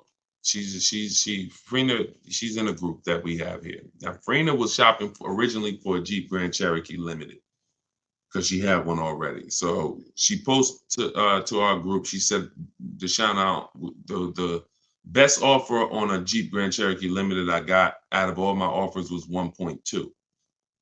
I said, that's still good. She said, yeah, but she said but the dealer is saying that they have another model that they could do better on. They said they could probably get me to 1% on that. I said, okay, you need to shop that offer again. You need to shop, you need to get bids on whatever model they're saying, because what happens if that model has different incentives, a better lease program, and you're just taking them for face value? Just because they're the best on this car doesn't mean they're the best on this other one. She said, okay. So and we do this in minutes. So she got her 5 offers. She got her 5 offers on the new one, She ended up getting the best deal I've seen in 3 years, 0.88% lease. So I don't know for a fact, to answer your question, if they're going to, once they add the taxes and the fees to the deal, I don't know where it's going to be. But here's what I do know. Great deals are not advertised. So deals where dealers are like, I don't really want to do that. It's tight. Like, they didn't love doing that deal for Frena. They just did it because they wanted to move a car. I'm always, especially knowing what we know. See, for you, shopping might be hard. That's why I'm trying to give you the formula and give you the recipe to getting deals online so that you can start getting bids in minutes. Even if you're going to do it manually by phone, it's still better than you just going in and saying, okay, that's what you advertise, give me that. That's just not below market, because anything below market is not, if anyone can get it, it's not below market, it's average. The stuff that I'm showing y'all, every single thing you see, anyone ain't just going and getting these numbers. Y'all see these lease deals that I share. Y'all see these discounts on these purchases I share. Y'all see Tiffany, if you were on the stream the other day, you saw Tiffany wrote in, just got her Mazda $44,000 brand new 2024 Mazda. And at the time of this recording, that's literally 2 weeks ago. She saved $6,500 off a brand new Mazda. These are not deals people are getting. These are below market deals. So it's really your personal preference. If you want to be lazy with it, go in and try to fight for that advertisement. If you want to know for a fact you got the best deal on that particular vehicle, you sit at home and you get bids from at least 5 dealers, because 80% are overpriced. So it's your choice. I'm always doing it. This takes 45 minutes to do. By the time you get home, like whatever car this is, let's just say it's a Toyota Corolla, whatever car it is, by the time he goes, visits the dealer, and comes home, I would have done the process to get offers, to get at least 5 offers on that same vehicle. That's how quick this is. Go ahead, Dolan. All right. What's up, Paul? YouTube. Have you ever heard a dealership tell you that you have too many cars when trying to get a loan from a dealership? I currently have 6 cars and they stated I should trade in at least 2 to 3 vehicles. Absolutely. Absolutely. If those cars are attached to your personal credit, then most definitely. The only way that wouldn't matter is if you had those cars in a business credit where it wasn't showing against your personal debt to income. So, if you have several cars in a business name that's not showing, then that's showing them the business is taking care. They won't even see them in many cases. So if you have, 6 cars on your personal credit, of course, at any given time, yeah, if any one of those lenders is taking a risk, because what happens if the economy shifts? What's the chances that he's going to be able to pay 6 cars? So for sure, your best bet is going to be trying to, secure outside funding, outside financing. But that's what we would do anyway. We would always be shopping for our credit, our loans separately, and then giving the dealer the chance to beat it. For sure. And if you can support that, if you can show the income to support it, but it absolutely is very risky from a lender's perspective. Very, very risky. You just need to find the right lender at this point who is willing to take the risk, because obviously most people, it's hard to get a second car. Second car is hard because they're looking at normal people. Normal people are not going to be able to support a second car. Maybe a second car though, a third, a fourth, a fifth. No, I don't even know how you got those done, but however you did, it's income. I mean, I've had people make, $800,000, $900,000 a year. Okay, so it's all income based. So I'm not going to sit up here and tell you I don't know how you got it done. If a bank sees that you make $500,000 a year, and you're bringing in $10,000 a week, and they say, okay, $40,000 a month. Okay, car payments are $3,000, $4,000, $5,000 even. Okay, but you're going to reach a point where they're going to start to see that, okay, this is too much risk. So I wouldn't be dealing with dealers, banks, especially if they're telling you trade 2 or 3 cars. You need to find a bank or a financing source that's going to be comfortable taking that type of risk. And that's it. Go ahead, Dolan. And if you're using those for business, you should really try to get them in a business name. Is your book only digital, or can I get a hard copy? It's only digital, because there's nothing that I can do. First of all, there's so many reasons why it should not be a hard copy. One, the car business changes. My strategies and steps don't change, but the websites we use change. Vroom used to be one of our bidders. Vroom went out of business a couple months ago. So if you had a physical book that you were reading, you'd be going to Vroom and getting we don't do this anymore. So templates, I link you to templates that you scan, you're copying and pasting. I'm linking you to Google Documents. I'm linking you to videos that's in my video library. There's things that I'm linking you to throughout the book. Plus, you jump from a section, like it's like a warp zone. If anybody ever played Mario, when you get to a part where I'm asking, where the most important question is, how many years are you keeping the next car? If your answer is less than 8, you click a link and you're going to the lease section. If your answer is more, eight or more, then you click this and you're going to the purchase section. So it's an interactive book so that you're not reading. It's no way. I don't want to be a person who's leasing a car. I mean, I don't want to be a person who's purchasing my car and I'm kind of skipping all this information about leasing that's not relevant to me. I don't want to do that, because now I'm going to get confused. Okay, is this for me or not? So I had to have links that warp you to certain sections that keep you on track. Wouldn't be possible with a physical book. And again, the updates are probably the most major. Those two reasons are why this book would be horrible as a hard copy. Well, I'd just be coming back every 6 months, every year. I'd have to do volume 1, volume 2, volume 3, because that book you bought last year, it's not relevant anymore because there's so many things that change. When I wrote my first book, 52 Car Buying Questions Smart People Don't Ask, that was 2021.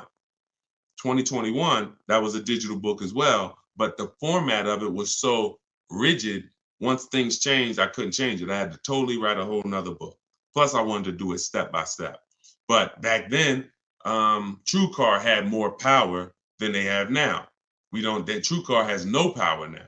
So all of these things, the market's changed. So we need to make sure that all the information we're giving is able to be updated. So when you open the book a year from now, it's relevant. And that's because we're updating the main file. Could never do that with a hard copy. All right, legit question though. Go ahead, Dolan. We are live, y'all. I know you don't usually see me live this time of the day, but we decided to do a special live. So whenever you don't see the banner above my head, you're watching a live show. When you see the banner, that means you're watching the rebroadcast, because we rebroadcast the shows throughout the week. So that way, if you couldn't catch the whole show, or if your friends and family need to see it, you can always point them to the show on any of the 4 platforms. But we are actually live now, so you can type your question. Do you suggest putting a car in your business name with or without a PG?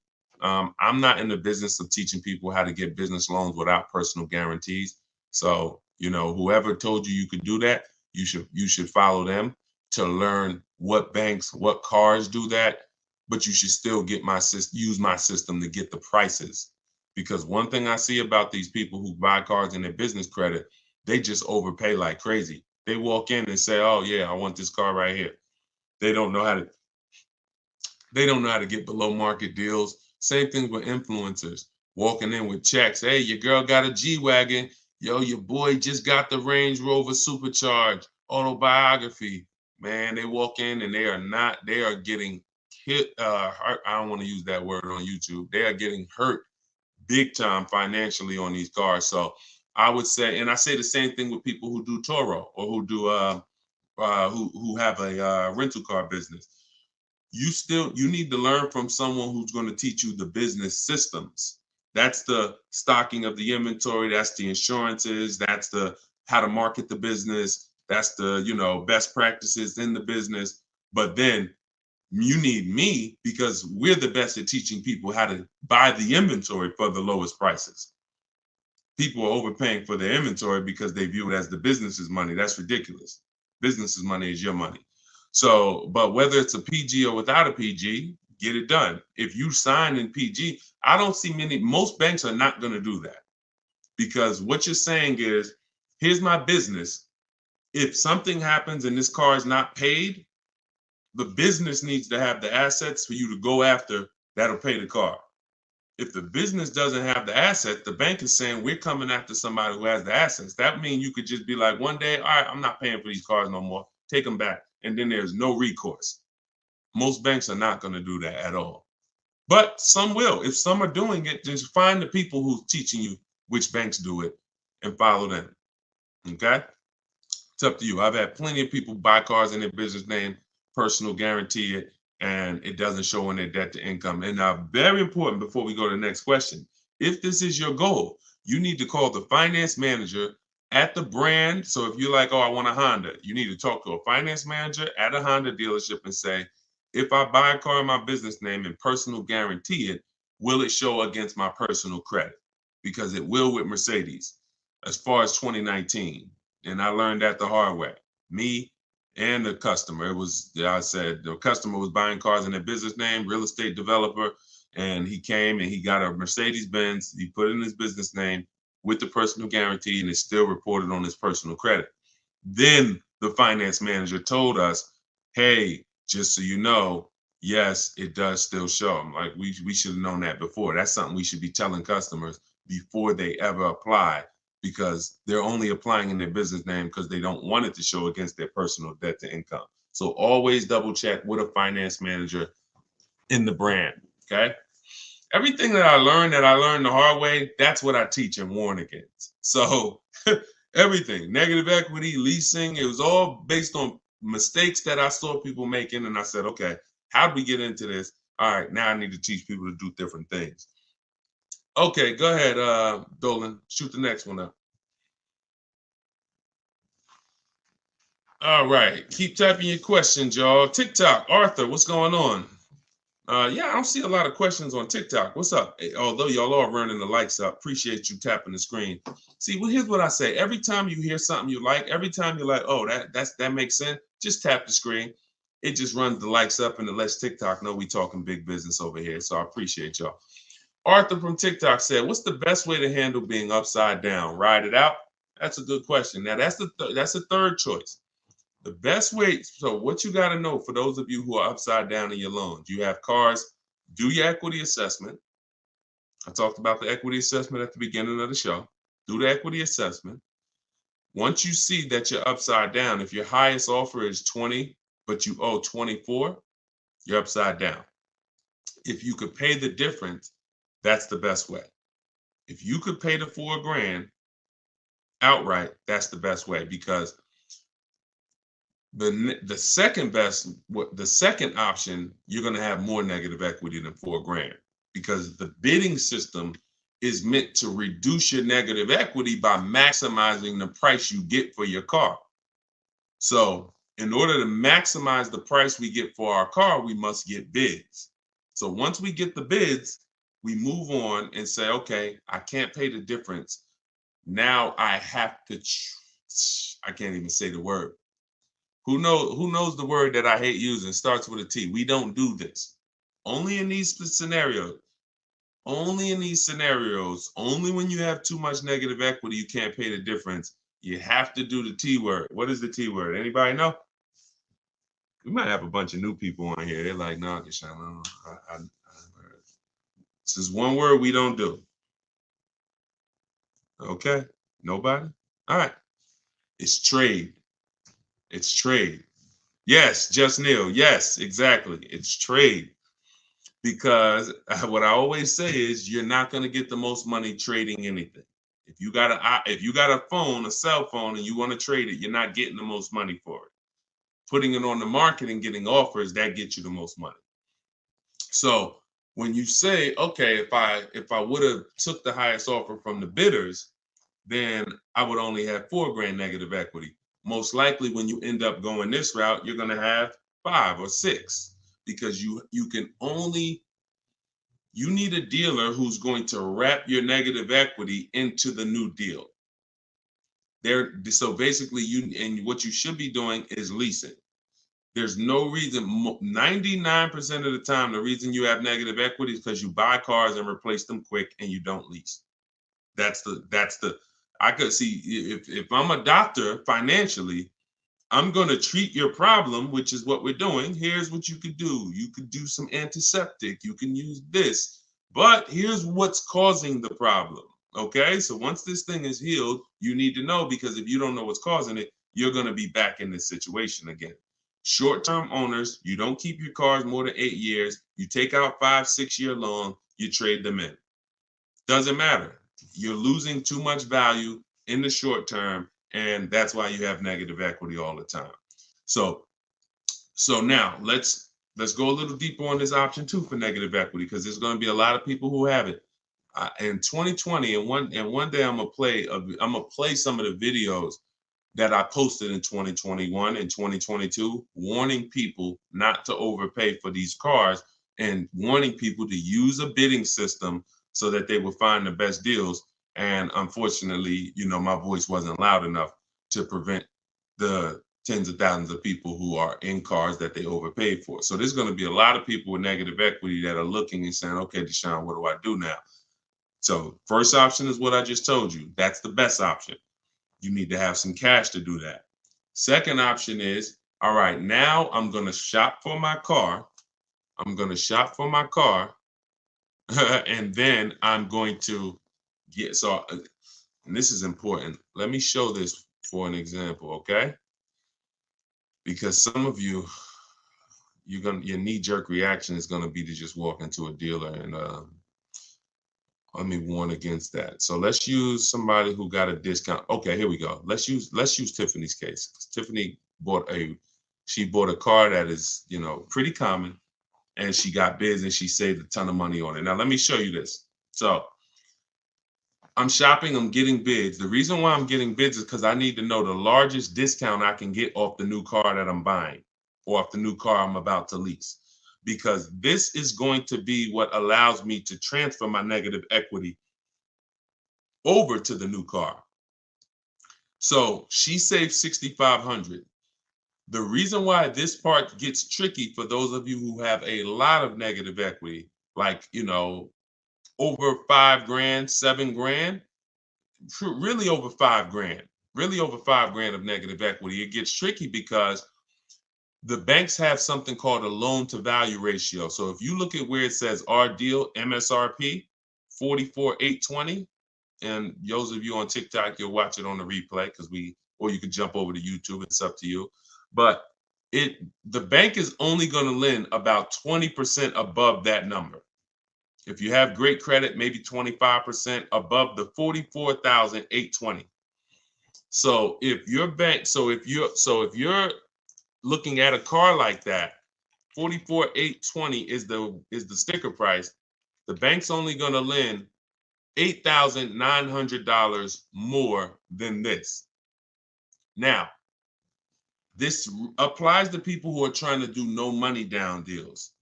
You got to realize taxes go on top, fees go on top, probably $1,000 in fees, documentation fee and motor vehicle fees. So between taxes and fees on this vehicle, that's probably another $4,500.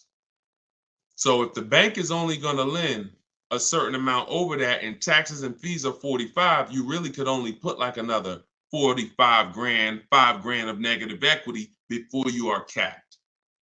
That's why I said, coincidentally, it works out perfectly. On a vehicle like this, you can only roll over about $5,000 of negative equity before you're going to blow out the bank's loan to value ratios, and they're going to say, oh, we can't approve that. We need you to put money down.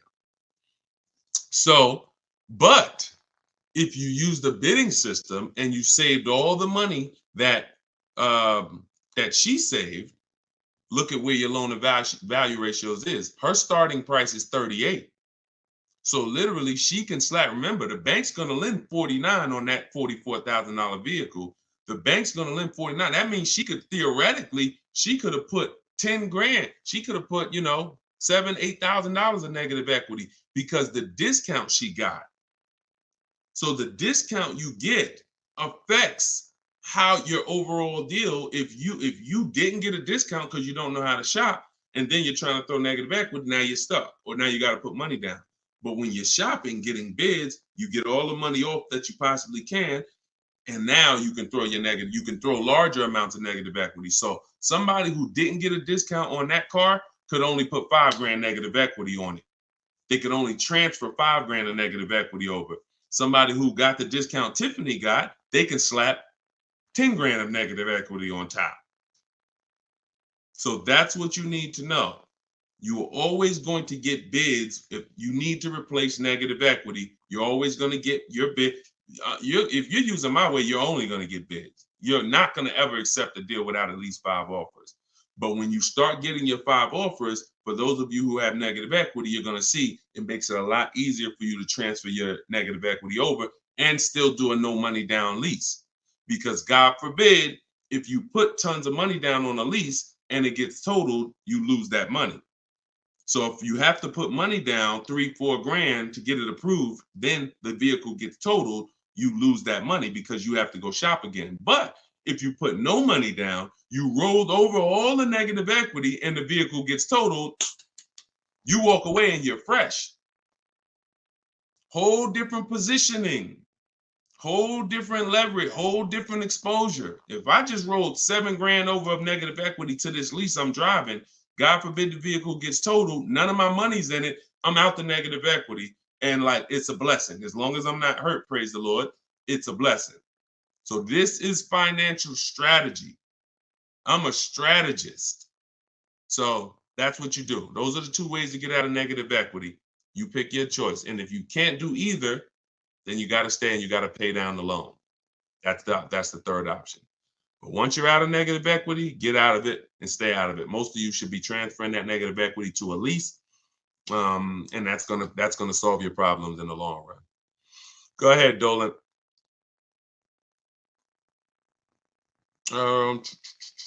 Okay, Andrew on Facebook. What do you think?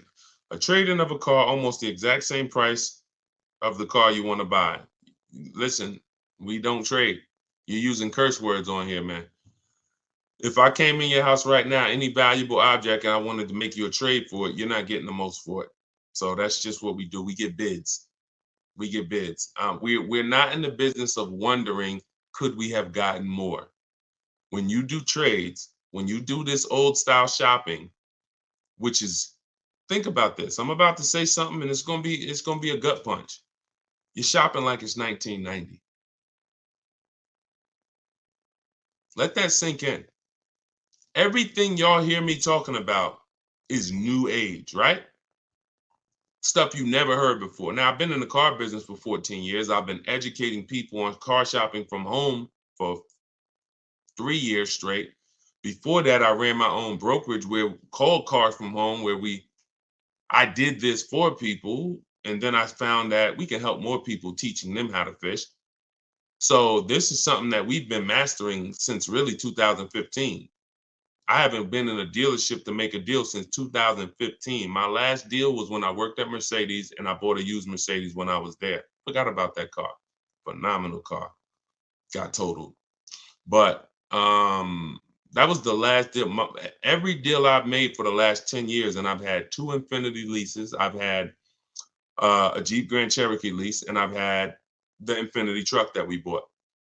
All been online, below market deals using my own system, using what I'm teaching you. Everything is new. All you hear on these streams is new. Wow, I never heard that before. Oh, that's brand new. Ooh, I like that. But everything you're talking about doing is 1990. Go in, trade for cars, walk into a dealership, negotiate back and forth.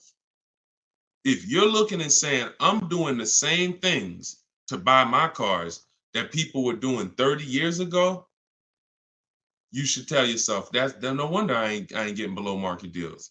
No wonder I'm leaving hoping that I did all right. Oh, man, you think we could have got more money for the trade? Yeah, I know I should have tried to hit them.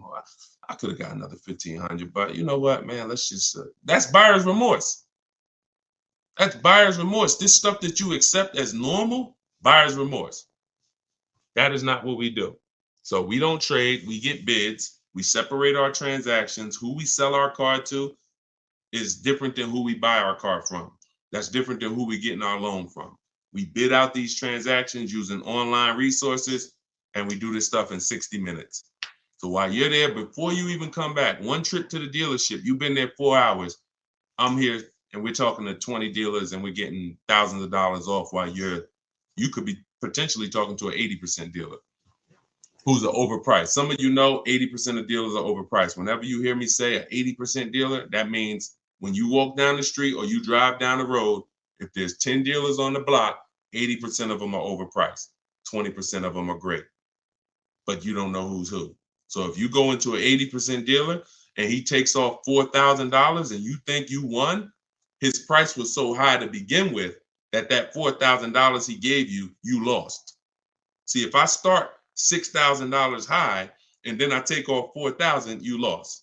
If I start $2,000 high and take off $4,000, you lost. If I start at the normal price and take off $4,000 and beat my competition, you won. So this is what we do. It's a science from shopping from home. That's why the book is called Cars from Home. 7 steps to saving time, money, and avoiding dealerships. Go ahead, Dolan.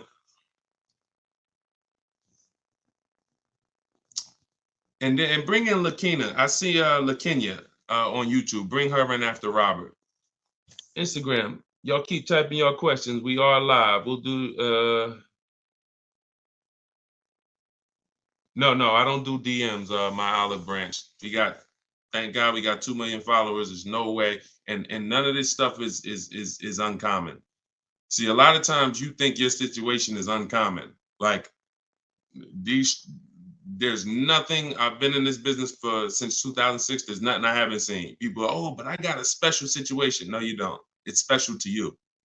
It's special to you. There's 100,000 other people in that situation, which means I've already planned for it. Unless you're a one-off situation where there's not 100,000 other people in this country in the same situation as you, it's already been planned for. I've seen thousands of transactions over the years, so I can plan for everything. So there's no way functionally, logistically, that I can be in DMs giving people repetitive advice. When I make the information available, you just go get it. You want to get on the stream and try to get it? God bless you. You want to get my book and try to get it? God bless you. You want to go to my masterclass, link in my bio, and attend my masterclass and find out what you've been doing wrong? God bless you. You want to watch my social media videos that I put out every day? God bless you. You just get it. But that's what we do. All right, Robert, Facebook. What is the best way to look for a particular new car instead of going through each dealer's websites in various cities? To look for a particular new car, I'm going on a dealer's website. I'm going to 25 Mazda dealers' websites. I'm telling them what I want through the contact tab, and then I'm going to see who has a vehicle. That's the fastest way possible. That step in our process takes 20 minutes. If now that's what I said. You can try to do it your way, or you can use my templates and scripts, because my scripts are copy and paste. But you're not going to do this calling. It's hard because you don't know who has what car. That's why we go to all the dealers' websites and we reach out to them in 20-25 minutes. So once we know who has a car, then we have a conversation by email with those who have a car. It's the best way possible. There's no way better than that. Like, there's you going into a dealer, you calling dealers. No. We know when we reach out to 25 dealers, there's a chance maybe 10 of them have a car we want. Maybe 8 of them have a car we want. If none of them have a car we want, then that means that car is either sold out or you're in between model years, which means it's sold out. The 2024s are sold out. We haven't gotten the 2025s yet. If we connect with 25 dealers and no one has a car we want, or only one person has a car we want, then that means that car is not in the market anymore. In which case, it's better for us to know that than walking into dealers, wasting our time looking for something that doesn't even exist. It's the best way. It's the best way. Everything else is a waste of time. Go ahead, Dolan. Okay, good morning. I bought the book and right now analyzing my equity. I owe $36,000 on the vehicle. It's a 2024 Mazda CX-5, but the only offers I've gotten so far are $23,000. Why are we looking to get out of a car? It's a 2024.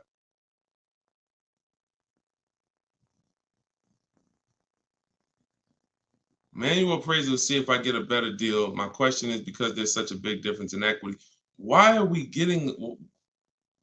trying to get out of a car that's a brand new car that just came out? I wonder if I should keep the vehicle for 8 years. Okay, wait. Okay, so you bought it. So you bought the vehicle.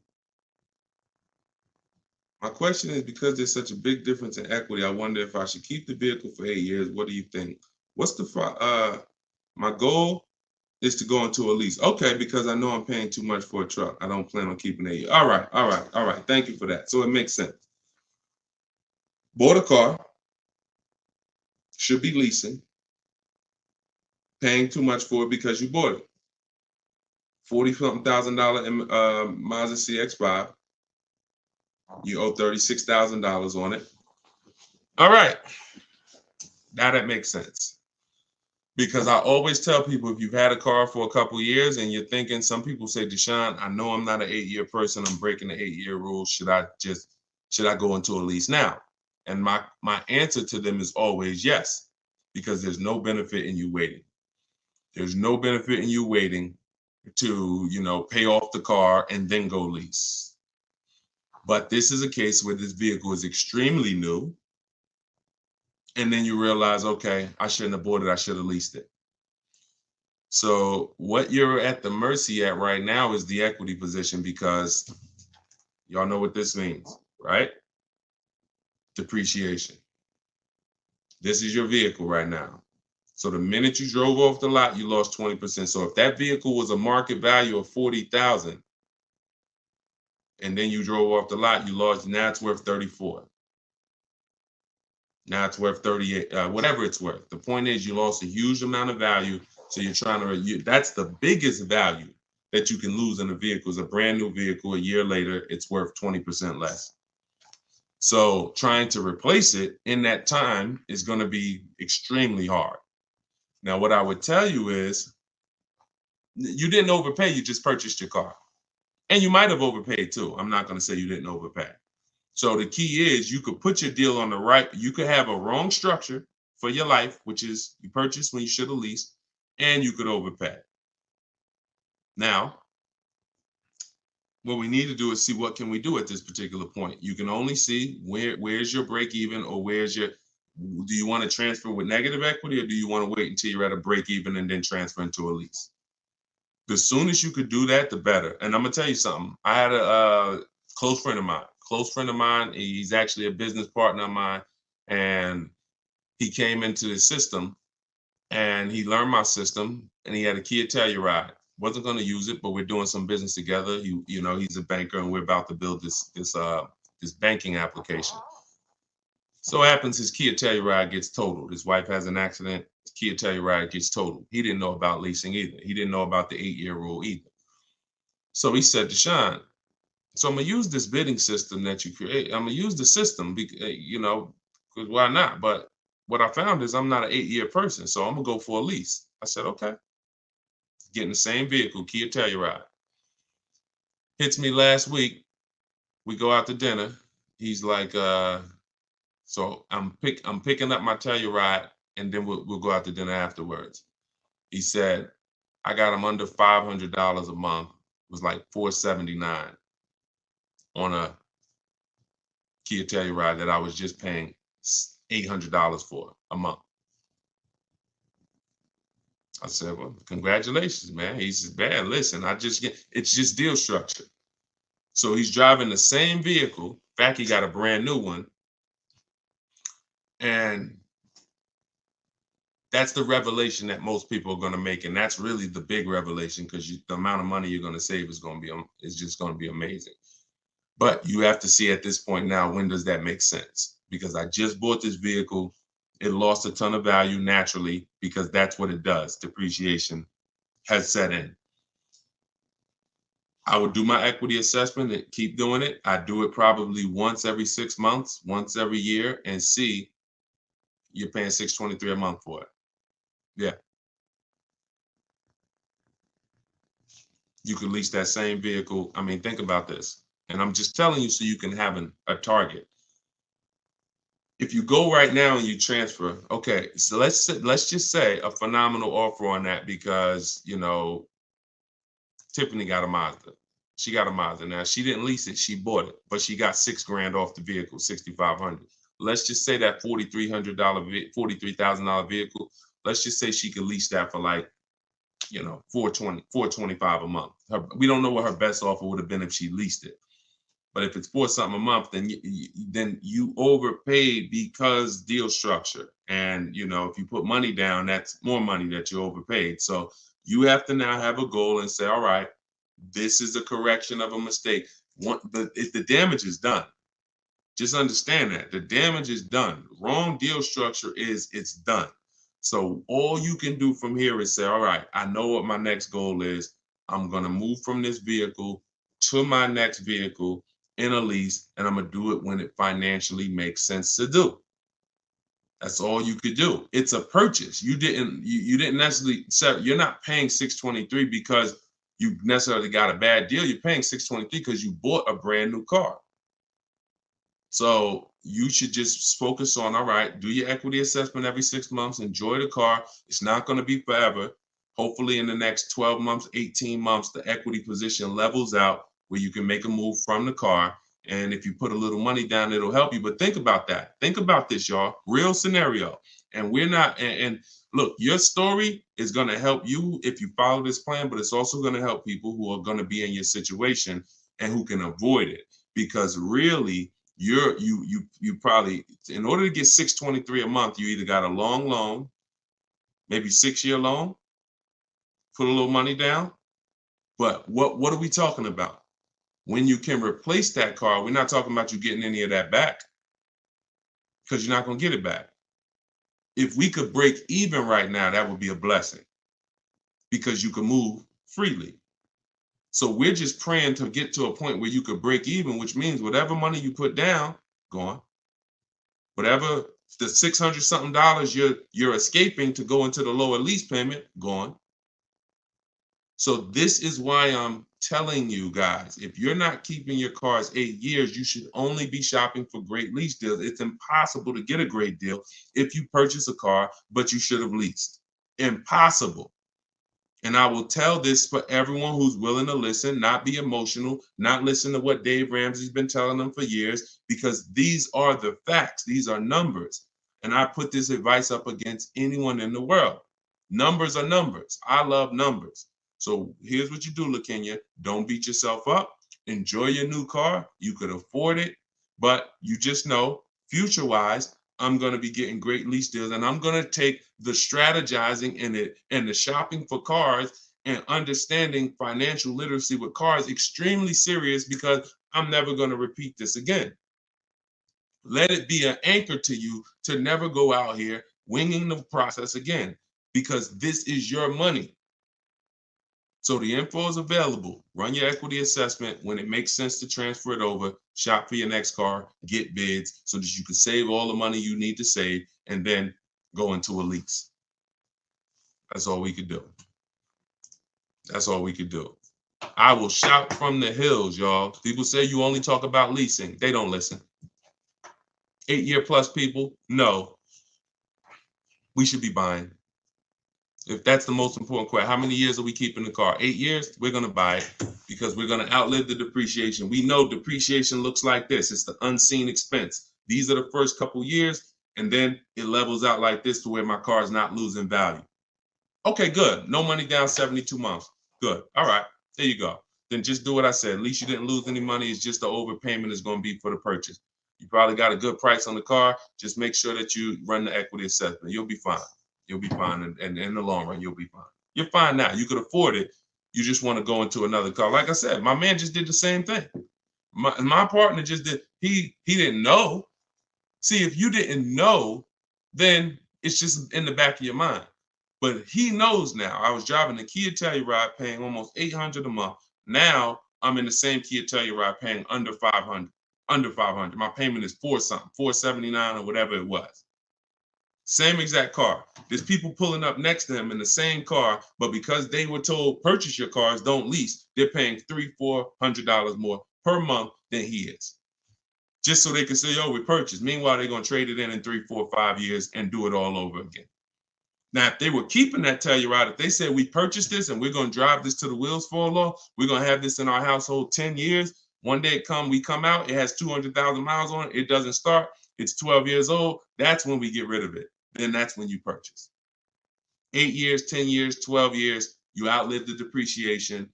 You dodge this bullet. You don't replace your cars when it's dropping in value like this. And that's how you win, long-term ownership. If you're not going for long-term ownership, then you should be shopping for great lease deals. That's the plan. That's the structure. Everything I taught from the stream on this stream is in my new book. It's called Cars from Home, 7 Steps to Saving Time, Money, and Avoiding Dealerships. It's not just the science of deal structure and proper deal structure. It's the science of car shopping from home and making dealers and banks bid for your business instead of negotiating. So all of you if you don't like negotiating, if you don't like not understanding car deals, you will love this because it's going to work and empower you. You become the prize. People should be trying to win your business. You shouldn't be in one dealership or 2 dealerships trying to talk them into selling you a car and doing you the honor of selling you a car. You should be sitting at home and letting banks and dealers come to you and win your business. We're the prize in this. So our strategies and our systems reflect that. We are the prize. And the 20% of dealers and the 20% of banks that do the best deals, they don't mind competing. They don't mind showing us that, yes, you are the prize. And here's what I'm going to do for you. I'm going to beat all my competition's prices just to show you that I really do want your business. Thank you. Those are the people we do business with. So that's all in my book. You can get your copy for 75% off. It's normally $97, but you can get yours in my TikTok bio and in my Instagram bio. Just click that link and click the button that says get my new book 75% off, and you can get it for $24. But if you've been to the website and that timer started running, then when you go back, the price will be $97. It's on you to decide listen, I need this information. If I missed the $24 deal, I'm taking the $97. I need this information because this information will net you thousands of dollars on your first transaction. You saw what it did for Tiffany, $6,500 off her first car using the book. So get it in my bio or in the link. We put a comment in the Facebook section, in the Facebook and YouTube comments, deshonsbook.com. And if you're watching us on TV, of course, you can use your mobile phone. You can scan that QR code. And for all of you who want to attend my free masterclass, it's called Everything You're Doing Wrong, Buying, Selling, and Leasing Cars. You can also click that link and attend. You'll need about an hour though, and you'll need a pen and pad because we go very deep into leasing versus buying and 23 other mistakes that you're making that you don't know you're making. So you can do that. You can attend that, or you can attend that in my TikTok and Instagram bio as well. Like I always say, I make the information available. You get in where you fit in. Just get the information. All right. Great stream today. I appreciate everybody. Enjoy the rest of your day, and we'll see you on the next one. God bless you.